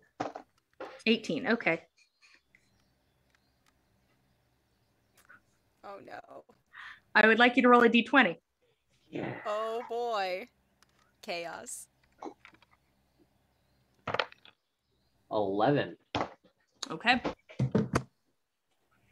You plant another bean and feel the ground rumble a bit. And you watch like a little sprout come up. And it gets taller and thicker, and the green part becomes brown, and it sprouts long branches that fill with leaves. Even in winter, just a huge tree grows in front of you, and there is just a knot in your stomach watching this huge tree rise from the earth. And it opens its eyes. It has eyes, and it looks at you. And it gives you like a nod. Father. Yeah. Son. He just kind of like looks at you and it just seems like a really chill treant. A real chill treant. I'm going to give it a hug. Do I have to roll hug? I would like to roll for the tree hug. hugging. Nature? Sure. Or is this Go ahead and roll nature. Well, with it's a 17 on the die. disadvantage, please. Okay. That's an 18 on disadvantage. Ah, there you 17 total, yeah. Or 17, whatever. There is something that is like repelling you from wanting to be near this thing, and you're like, that's the dumbest shit I've ever heard. Not in my life. This is my son. I will never be afraid of stepping up to This is my son. I love him.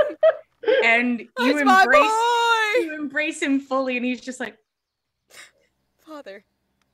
I feel like I was somewhere else, and now I'm here. Huh. Okay. Oh, I'm no. sorry. I forgive you. What to say? He looks at you. I forgive me too. And like brushes your hair with like a branch. And then I go right back to sleep. He's I been go back to reassured. camp from like wherever I was and just go back to sleep. There's just a night. treant now chilling. Just One- chilling. One lower on the dice, and you guys would have been fighting a treant. This treant just now will live its life in the woods over there. Just chilling.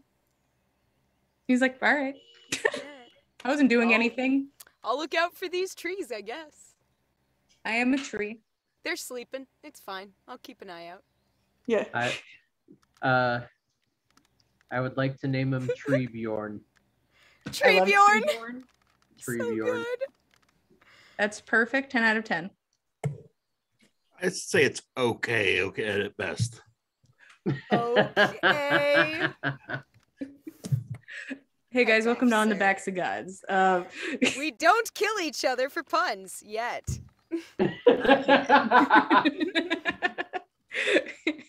One day, the free for all. Our bark is worse than our bite. So is there anything else you guys are doing? We branch out into any other activities? Nana looks over the fucking box a few times. I don't know.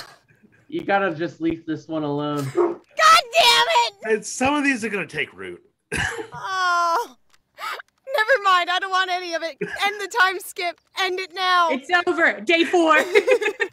Are you getting sick of more and more of these puns? Oh, Roshan. you are hastening the day of your demise, sir. I will say if any puns happen while I explain what's in this book, I will be throwing hands. Okay. Understood. Roshan. I'm assuming you spend your nights reading this book. Like a nerd. Like the biggest nerd who can never sleep. You, while in town, bought a shit ton of oil because you use a whole container of it every single night. It costs money to check out this library book is the vibe. But you spend time reading. The section you started on seemed very like a bit haphazard, just quickly jotted down notes, opinions, trying to keep track of things.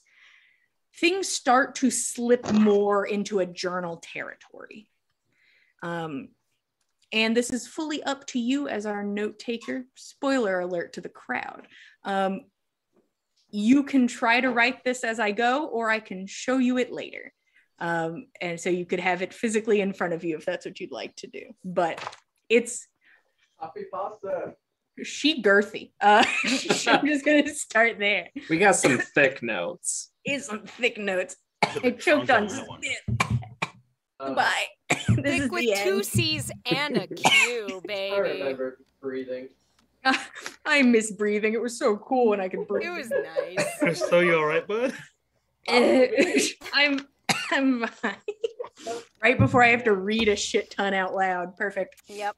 Drown. Perfect. Just drown. Okay. No, I wasn't telling you to. I was like just remarking. It just Right had this- before I have to read a thing, I drown. It just had the same energy as then perish. Drown. I was like, Which was valid, not my okay. intent, but I guess now we can use that as a reaction. Drown. Drown. Meme it. Perfect. Thank you. Thank you, everybody. I can breathe again. Anyway, so you read a book like a nerd. Here's what the book says. And first off, I have a question. How does Roshan feel about the shift in tone, reading somebody's more akin to a diary? I think he's pretty like objective about it. He's not really going into anyone's personal business, not anyone that's alive anyway, so it doesn't count. Yeah. If you're dead, I'm gonna read your books. Obviously, yeah. If you're dead, your business is my business. Mm-hmm. And that's fine. Okay, I was just curious. Even though this journal definitely said like burn if I die, but yeah, it definitely said that on it. But Roshan pushes that to the back of his head because that's not useful. Yeah, he crossed that out like first day. Yeah, he's like, no. You begin to read the thoughts that Ave thought were worth writing down. I have contacted the kiln. He is arrogant in a way that makes him come off underqualified.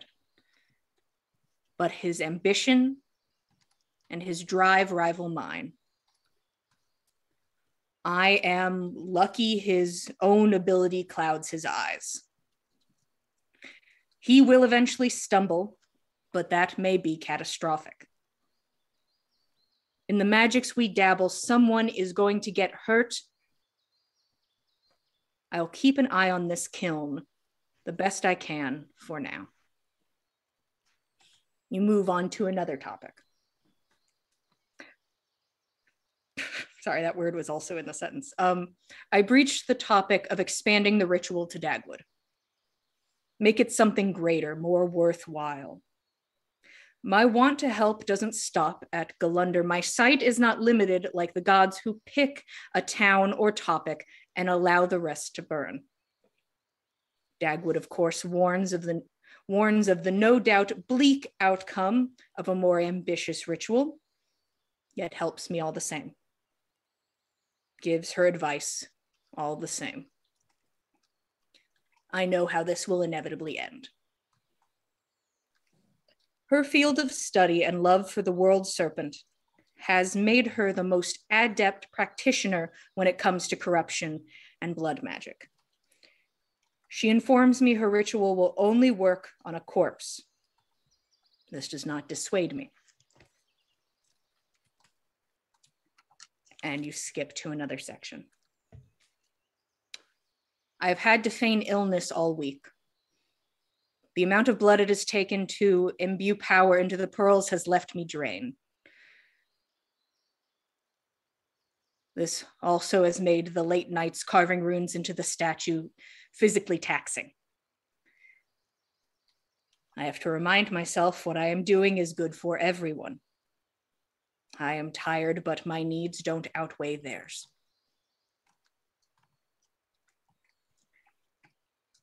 Dagwood informed me today that the ritual will cost her her life as well.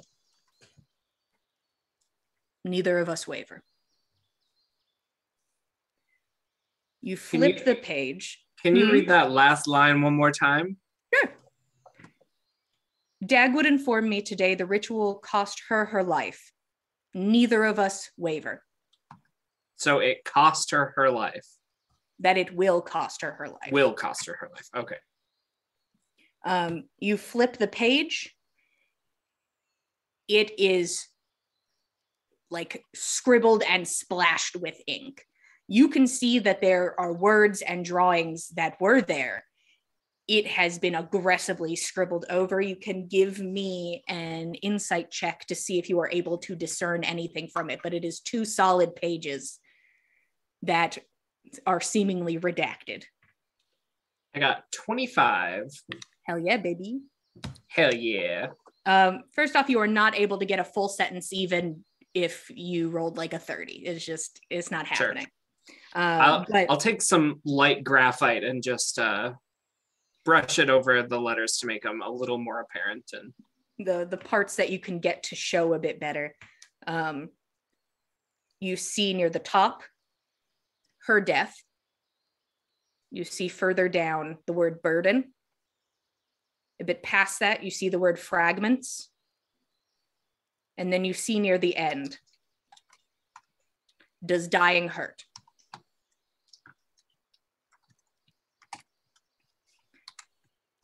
And you flip the page and it returns to as it was, no longer scribbled out. Ahem. Hi guys, welcome to the lore drop. It's good lore. Thanks, guys. The statue, the pearls, the crest, and the mission itself are prepared for when it is necessary to take that step. But my worry has returned to the kiln. I am horrified and impressed. He sees me as an enemy, a threat, and he is right. But his insight still has value. I need an emissary to go speak with him, someone who can travel freely, someone skilled enough to steal from the civic or the Kivik library, and charming enough to get close to the kiln. Rose is observant, to say the least. She knows I am up to something. She begs me to let her help. I am tired of saying no. She isn't a child anymore. Rose inherited my ambition, but not my patience. I will talk to her tomorrow. That's what you gather from the notes in 3 days. Is there more to gather in this book still? It is not done yet. Ah, Jesus, there's so much. Ave has a lot to say to Ave. But the book is incredibly hard to read during the day, especially while on a cart. But another night comes, you will be able to continue. You're getting pretty close to the end then. Obviously, he wasn't interested in sharing any of that with anybody else, so he had to tell it to himself. Obviously. Obviously. 10 out of 10. It is the 4th day. Got about 6 days left in your travels as you continue forward. I'd love to just, Roshan, could you give me a peek into your mind? Where are we? So Roshan probably reads over that or finishes decoding that, and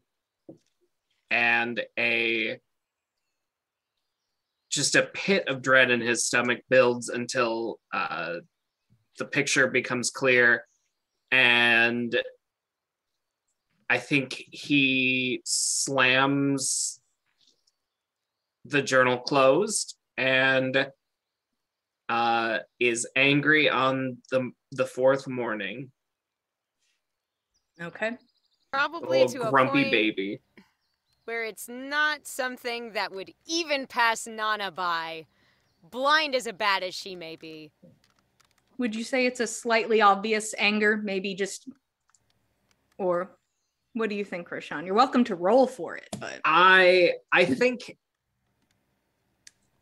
it's obvious he's frustrated.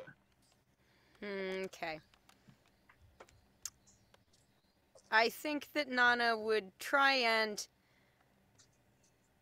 persuade him to talk a little bit, either over the breakfast meal, or if he doesn't feel like talking that early, then during that day's travel. We'll be in town today. We'll be able to get more fresh bread. It's okay. That will definitely get things looking up, I think. I'm looking forward to fresh bread as much as you are, Roshan. It'll be all right. Yeah. Fresh bread. That'll just make everything better. Well, it'll be an improvement. Better than stale. Yeah. Why is he being so crusty? He's been working on translating some things at my request, and probably burning the midnight oil doing so, and maybe it's going poorly. He's certainly lacking his typical wry wit. It might be. These aren't tree slower puns. going. These aren't tree puns.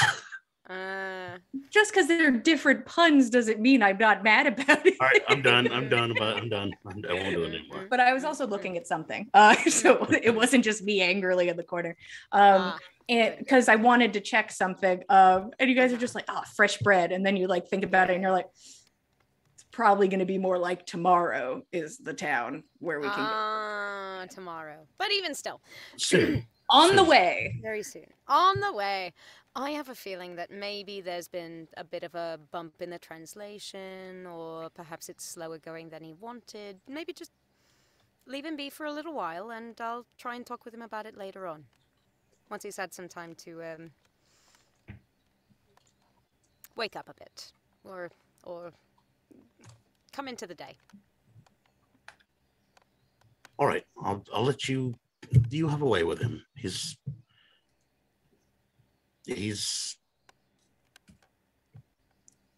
has emotions that he keeps to himself. He's always had to. Don't hold it against him. I'm not. I'm not at all.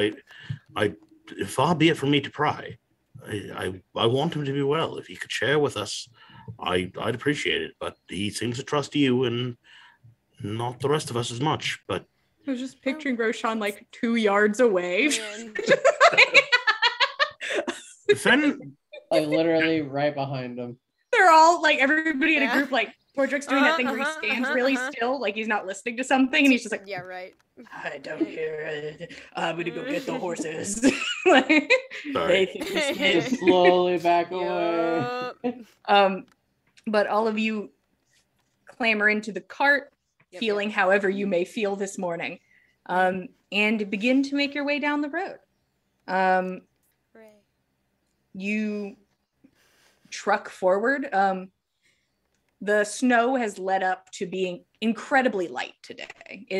There's still just a few flakes in the air that occasionally catch an eyelash, but besides that, nothing too crazy. You pass the occasional cart, the occasional horseman, and eventually in the distance, because honestly, I feel like it's noticeable enough that no perception checks are needed. You see 2 large carts off on the side of the road, and you can see that they're connected. So they seem to be in tandem with each other, led by some large beast of burden. And as you approach, you can see beautiful calligraphy in thick black lettering on the side that says, Can I wolf eyes? Yeah, you instantly wolf eyes as you approach. Are the carts made of copper? What an expensive cart. Extremely expensive as a pair. What an expensive cart. As you Also approach, rather on you the activate your wolf eyes in preparation of getting in range, which will be happening in just a moment. But you can see written on one of the sides is Ink's Traveling Museum. And you can see that one of the carts, the carts are built so that they sort of swing open on the sides like barn doors. And there are things hanging from the walls, and you can see that there are things set up on the ground and on pedestals. And you watch as a man kind of like leans out and clambers up and pulls himself on top of the cart. Welcome to the museum, travelers. And stands there. Gorbjorn, the second you are within range, that bitch lights up like a candle. It is full of magical items. Oh, wow. You can see that these carts are just beautiful on their own. They are a piece of art almost in themselves. There are bits of statue, and the only thing, I guess, whole in a sense is 2 probably 12-foot tall stone statues standing kind of equal distance on each side of the cart setup, just standing there, sort of just kind of looming over it. And the man looks over, please pull over. and he kind of makes his way off of the top of the cart.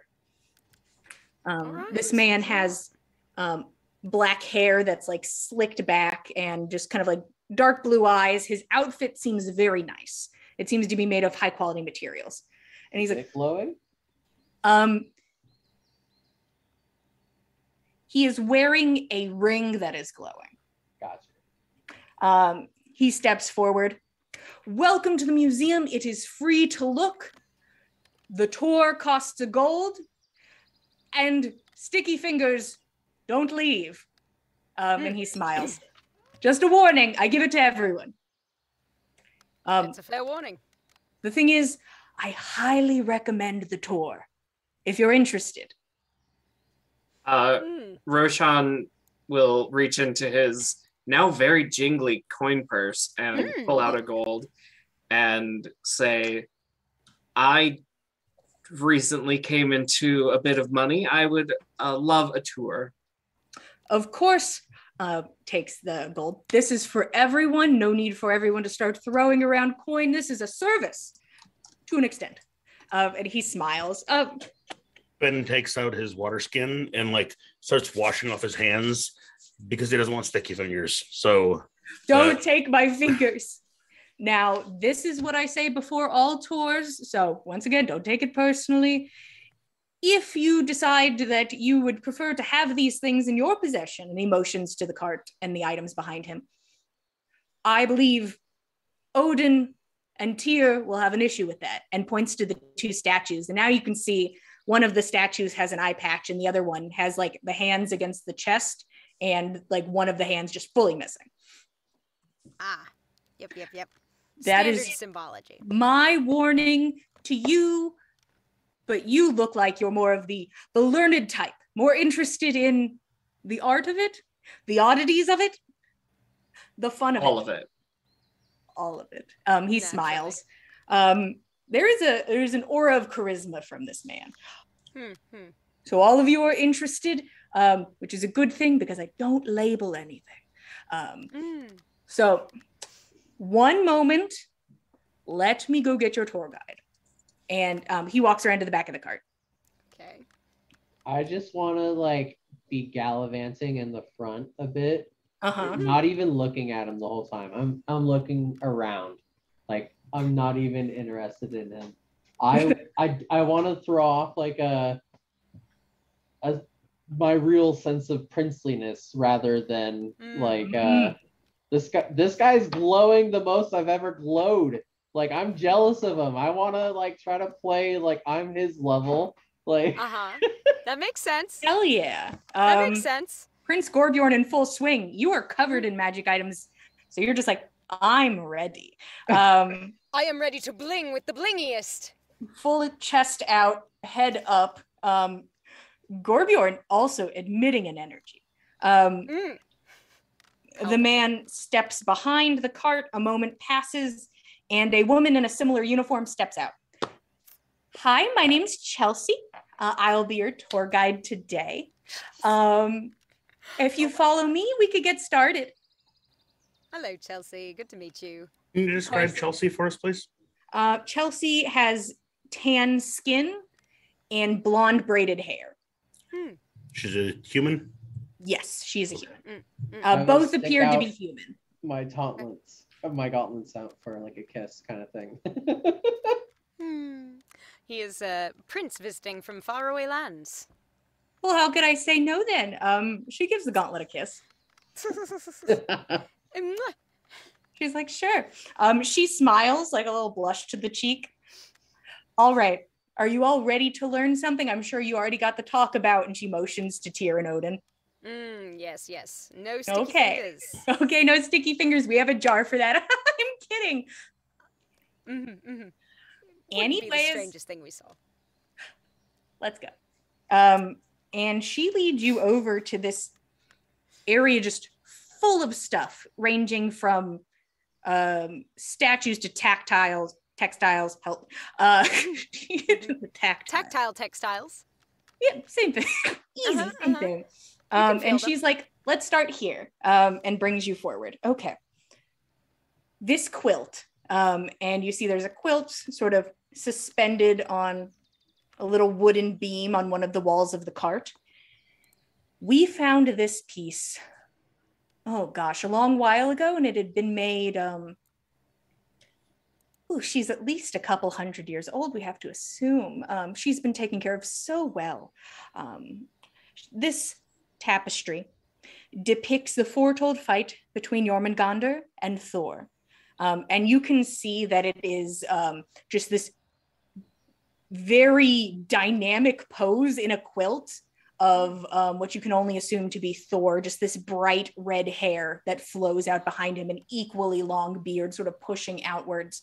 And he's like holding the mouth of a giant snake, but you can see that the teeth have already dug into the arm. And if Ragnarok had come to fruition, the two would have killed each other. But maybe they did. Glad we saved them the trouble then. That's a good way to think about it. You know. Next thing, and she like leads you around. It is only her. She is the only one here. It's like it's like Ink climbed into the back of the cart, like, don't perceive me. She brings you over to a broken bust on a pedestal. It is of a woman wearing a hood, and two sprawling owl wings stick out of the sides. One of the wings is half there, and the other one is missing the tip. Parts of the hood are chipped. This is a bust of the goddess Snotra. She is the goddess of wisdom and prudence. And special added information, there is an inactive temple, which you could refer to as a ruin, but it's not my favorite thing to say. If you head more to the northeast, that's why we have some of these items. Snotra items, oddly easy to come by.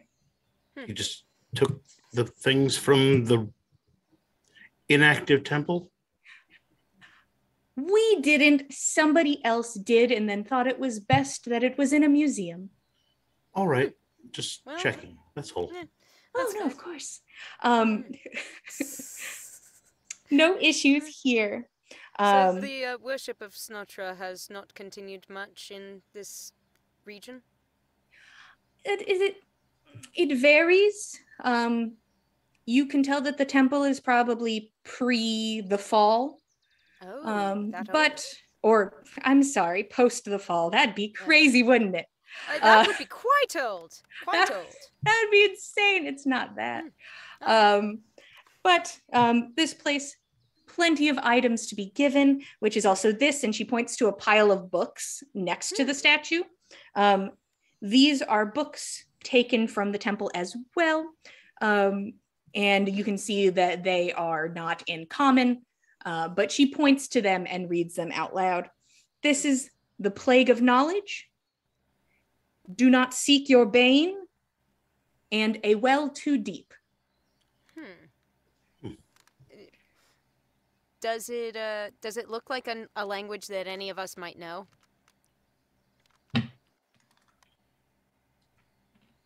Yeah, Roshan, it's Celestial. Oh. Nice. Interesting. Do they say what the lady said they say? They are pretty similar. Okay. Like there could be a slight word off, but she is not pulling your leg or making up a translation. All right, cool. And if you see here, sort of placed on a slightly lower shelf, there is what looks like a brick in kind of poor condition, but it looks like it's made of opal. Now this is said to have come from Mimir's well. Really? That's what they say. Who is they? Oh, you know. Them. Oh, them. Oh, I understand. Understood. I'm glad. We also just can't give away our sources. Could put them in danger, you know. Little bit of a secret between colleagues. Prince Scorpion would like to shush Fen whenever he speaks up and interrupting her. Oh as my God. he's sitting in the front listening to every word she says, being the best student in the tour. I'm learning. Oh my god. I'm just asking questions. I would like to just know the provenance of these things. I guess you can save all your questions for the end if that's easier. It's not really easier, and I'm not sure why he's taking such a tone. It's easier. All right, good. We'll save it for the end then, just so everyone's happy. Follow me. As she like takes 2 steps. Well of Mimir though. Like it's literally like a brick, like a building brick. Yeah, it looks like it But would an have been opal? yeah, it's just an opal brick. Holy shit. Now this is a fun one. We don't have a lot of information on it, but still fun and beautiful. She motions to laying on a pedestal under a glass dome. This is what we refer to as the perpetual flower of the pixies. And it is a crystallized rose. We aren't sure how exactly this happened or when it did, but this hasn't looked any different since we've had it and has been passed from family to family, from rich house to rich house until it showed up here. Truly a beautiful piece. Historically interesting, maybe. But we keep looking into it, so don't you worry. You could check back in later. We might know something. Anyways, and she continues on, and each time she like kind of looks at Gorbjorn and like gives him like a nod, kind of just like a "I'm glad you're listening and paying attention" sort of thing. Just like Also winking at her. Priorities. Now, over here, when she looks and she like gives you a wink back. This is the tail, and she pulls and picks it up with her hand. This is the tail of Retitoska. Now, this was, as you can see, is a squirrel tail, and she sort of like pushes it back into position. This is said to be the messenger squirrel that ran up and down the world tree. Fascinating. The messenger squirrel. That's the one. That's what they say. All You right. cannot prove me right or wrong is the fun thing about the museum. It won't decay. It just won't. And she sets it back down. We found a pumpkin that won't decay either. Do you have that? I ate it. Oh. Well, if you come across anything strange like that and wish to donate to the museum, we'd love any new submissions, and all of you look very well traveled. She smiles. Okay. I'm sorry. I hope you all are still like loving the tour. Honestly, no, I'm this is actually wonderful. very new here, but You're gosh, doing it's a wonderful job, Chelsea. oh my gosh, thank you. That's so How long kind have you been of you. here? Oh gosh. I probably started for halfway through the trek of this. 2 months maybe? Can I give an insight check to that to see if she might be fabricating this information? I got 18. Nope. Yep. 18. Nope. Yep. Yep. Good She intuition. seems- She's fibbing. You think that was just a pulled out number. Yeah, well, that's fair. Now, over here, and she points to one of the walls that pulls out of the cart. This is a painting. Now, paintings, oddly enough, like the really nice ones, the ones we're interested in, are very hard to come by. Just things that depict something so touching. And she points to it. This is called The Theft of Eden. And you can see it is a painting of a blonde woman with like flowing blonde hair who is like up in the sky, sort of in the background, and her hair sort of curls around and then like goes to the foreground at the bottom as she like reaches out, eyes full of tears, for a vaguely familiar looking Broggy in the painting, who reaches for her from the bottom. It is definitely an artist's interpretation, but it's easy enough to tell. Now, this one it pulls at the heartstrings, doesn't it? And she looks to Gorbjorn. He's gonna be scratching his crotch. Gorbjorn! She smiles. Very evocative. Extremely. Honestly, very, very He's just like, yeah, I know him. I know the guy. He cries a lot. I'm aware. It's a fair likeness.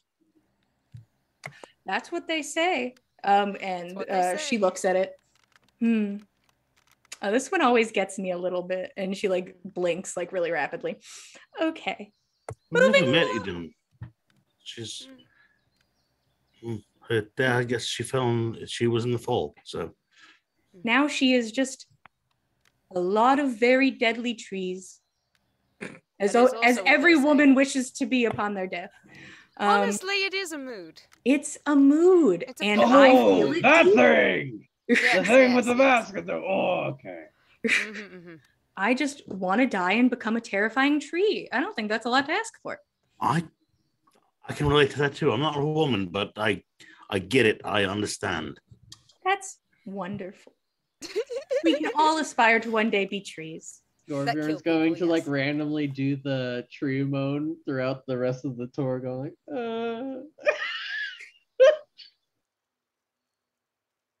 Is he okay? He's fine. It's that's an good. eccentricity of his.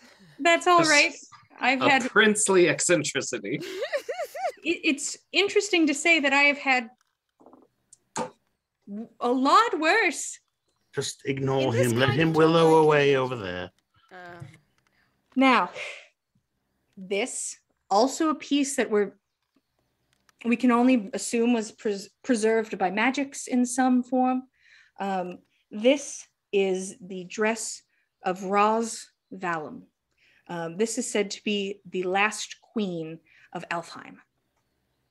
That it was recovered after the fall at some point, and some servant worked tirelessly to keep it preserved, and here she is. Incredible. It's near immaculate.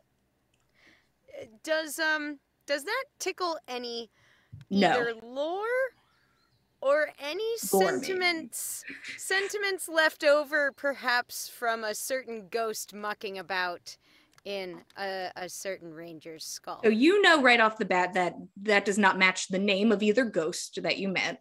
Right. Awesome. There was another entity that they were scared of. There was another entity they were scared of, which was never named, but they referred to her as the queen. Does the dress look vaguely elven? Like of elvish faith? Of Elfheim. Incredibly so. Like, okay. This is de facto elven. Yeah, it is.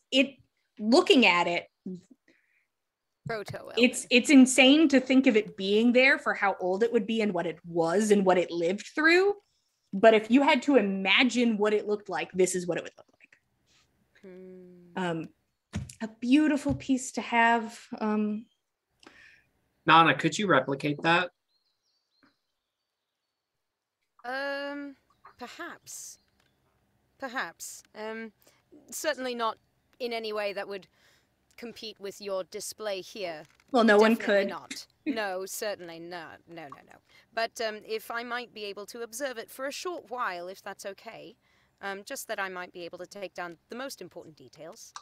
As long as you do not touch it, you are welcome to look.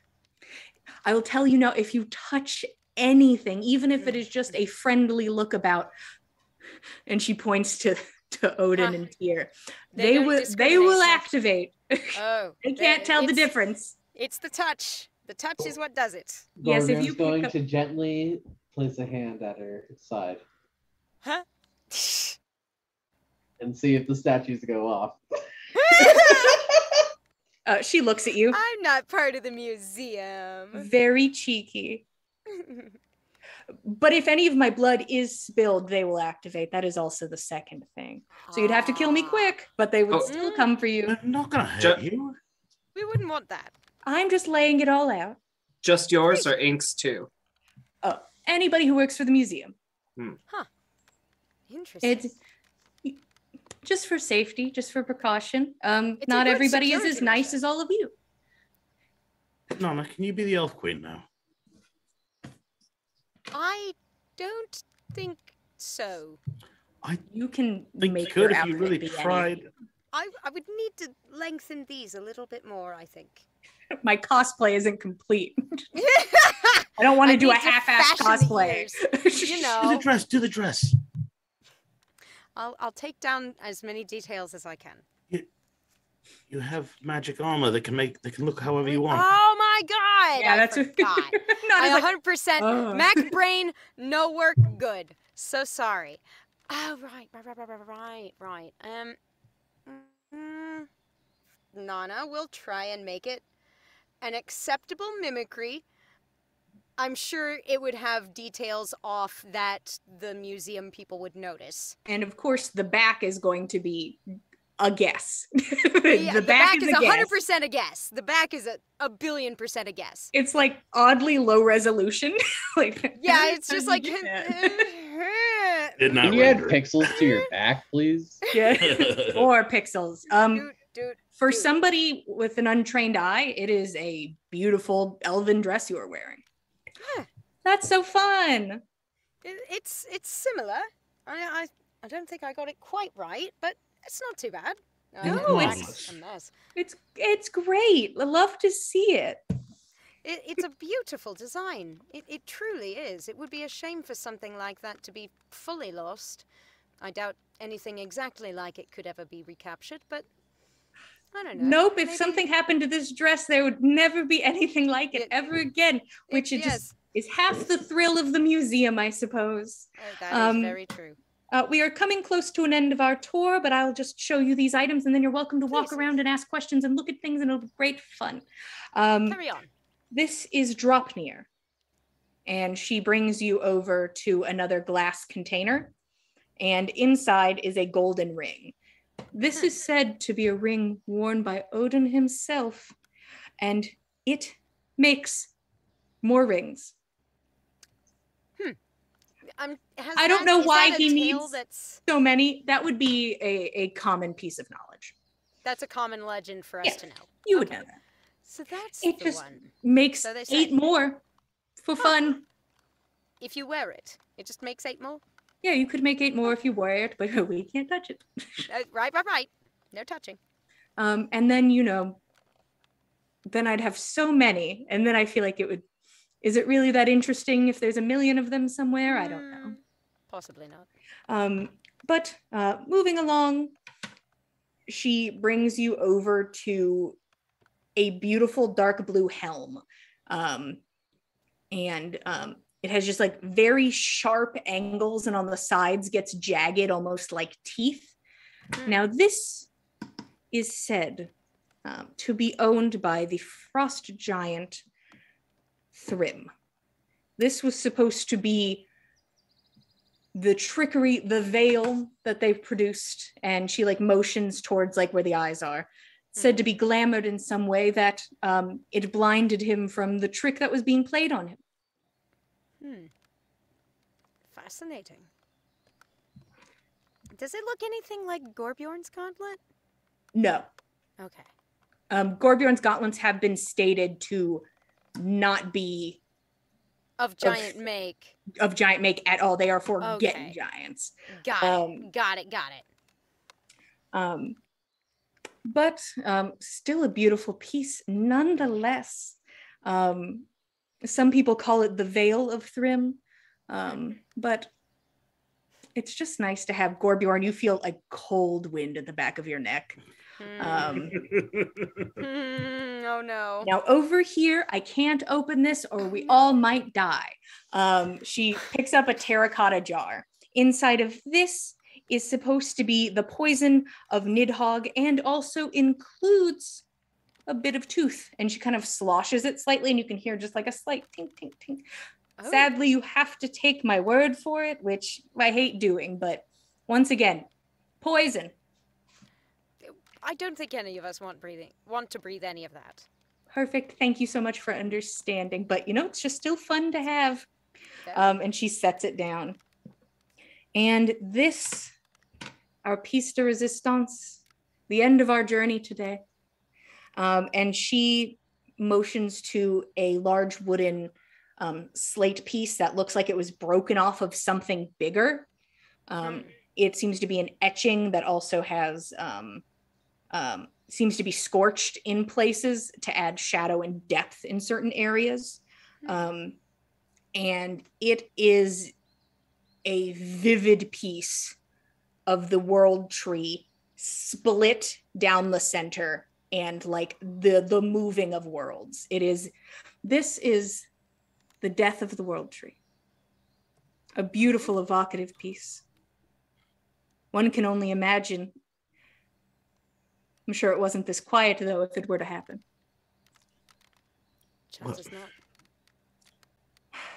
But the world tree lives. The world tree's not split. Would there be nothing to hold up our world if the world tree were split and dead? Of course. I'd have no way of telling. But if legend is true, I suppose we would just spin out of existence. Thank you all so much for coming to the Traveling Museum. It's been a wonder. Let me go grab ink. He's better at answering questions. I'll be right back. Thank you all so much. And she walks around the back of the cart. I will follow her. Okay. You walk around to the back of the cart. Are you stealthing over or just No. unabashedly like, here I come? Hey, girl! Unabashedly going like, hey, I I'm a have a prince. question. Chelsea stops around the back of the cart and turns towards you. Yes, can I help you? Yeah, I can help you. Oh my God. You're so sweet.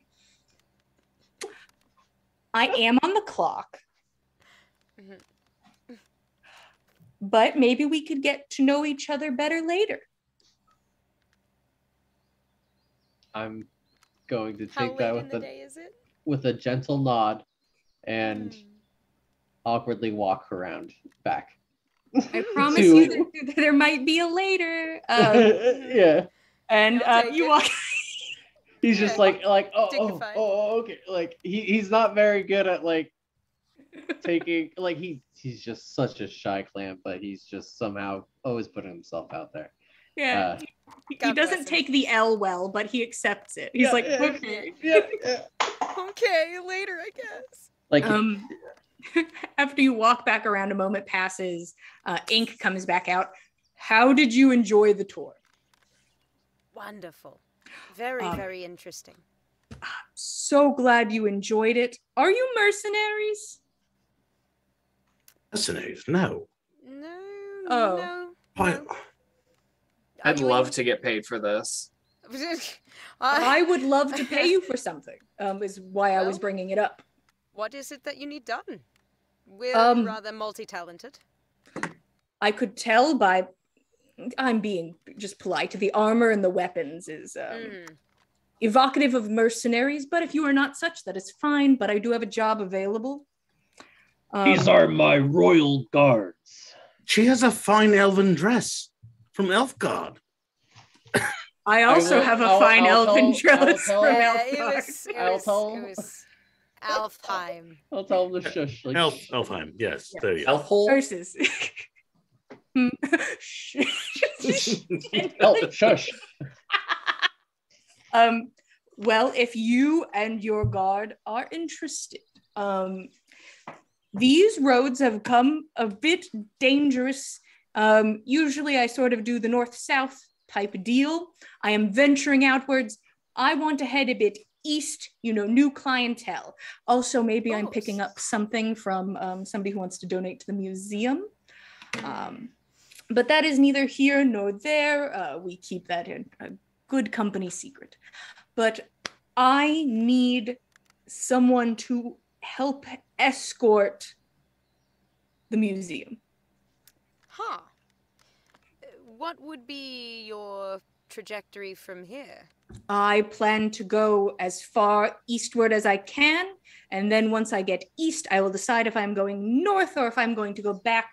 It really depends on how much patronage is acquired and how I feel, I suppose, after acquiring the new item. Odin and Tyr are great at their jobs. It's just, I feel like we've been being watched a bit. I feel like we've been being scoped out. And that makes me nervous. Understandably so, especially with the roads being as they are these days. Gorbjorn would like to take off his crown and hold it up, kind of like still near him, though, close. If I let you put this on show, maybe increase our profit. One second, Gorbjorn. Put it right back Before we agree to anything with this fair ink here, I did have a question. Why was your assistant Chelsea lying to us? Or should I ask why you were lying to us? I'm sorry, I'm not sure I'm following. Oh, you know the lie she was telling us earlier. How long she's been with the caravan?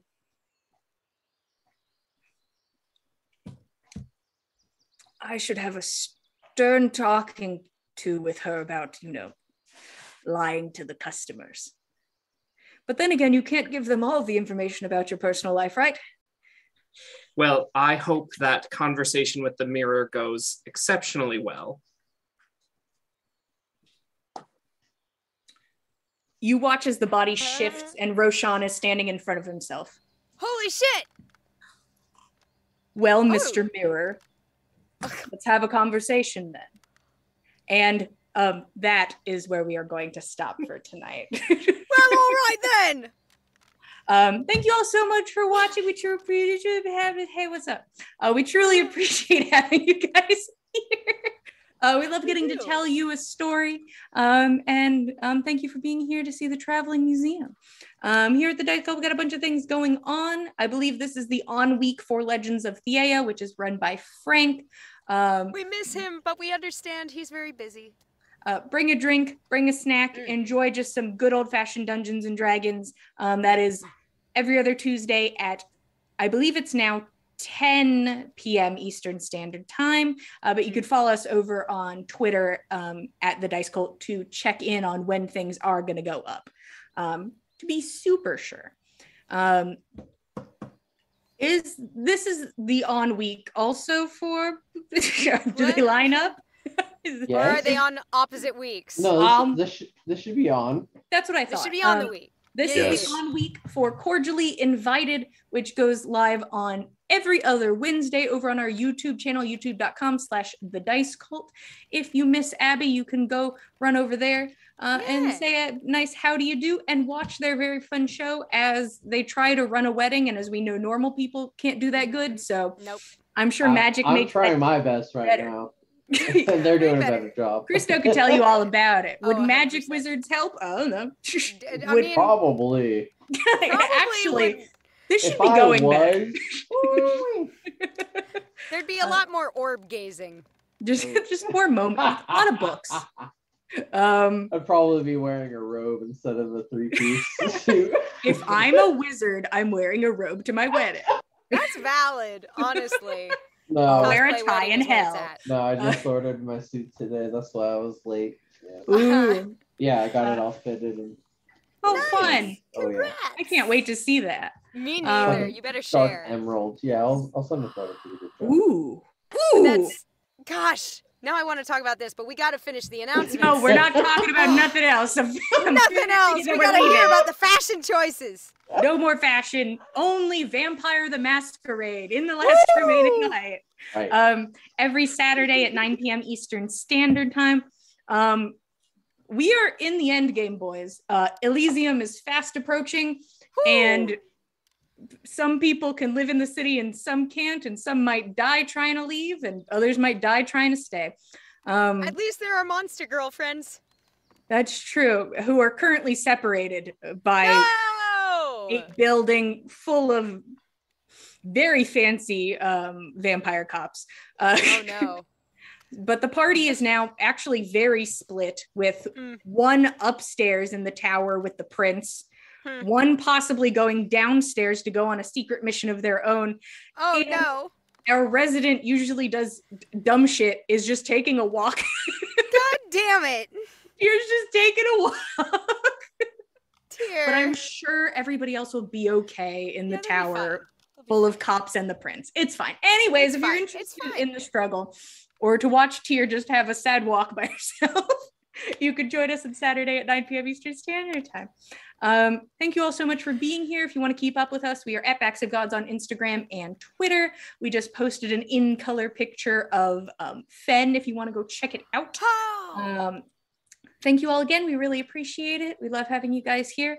We'll be here same time, same place, every Monday at 8 p.m. Eastern Standard Time, and we will see you guys next week.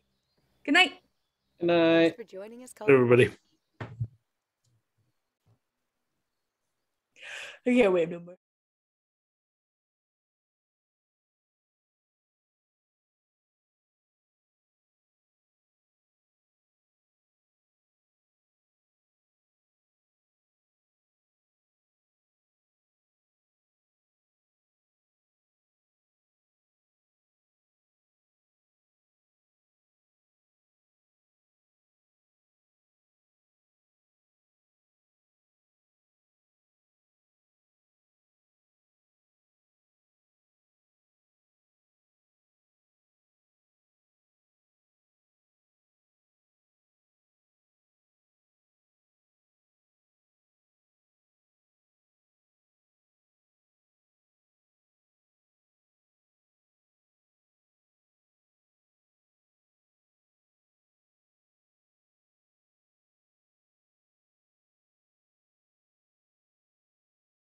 She may.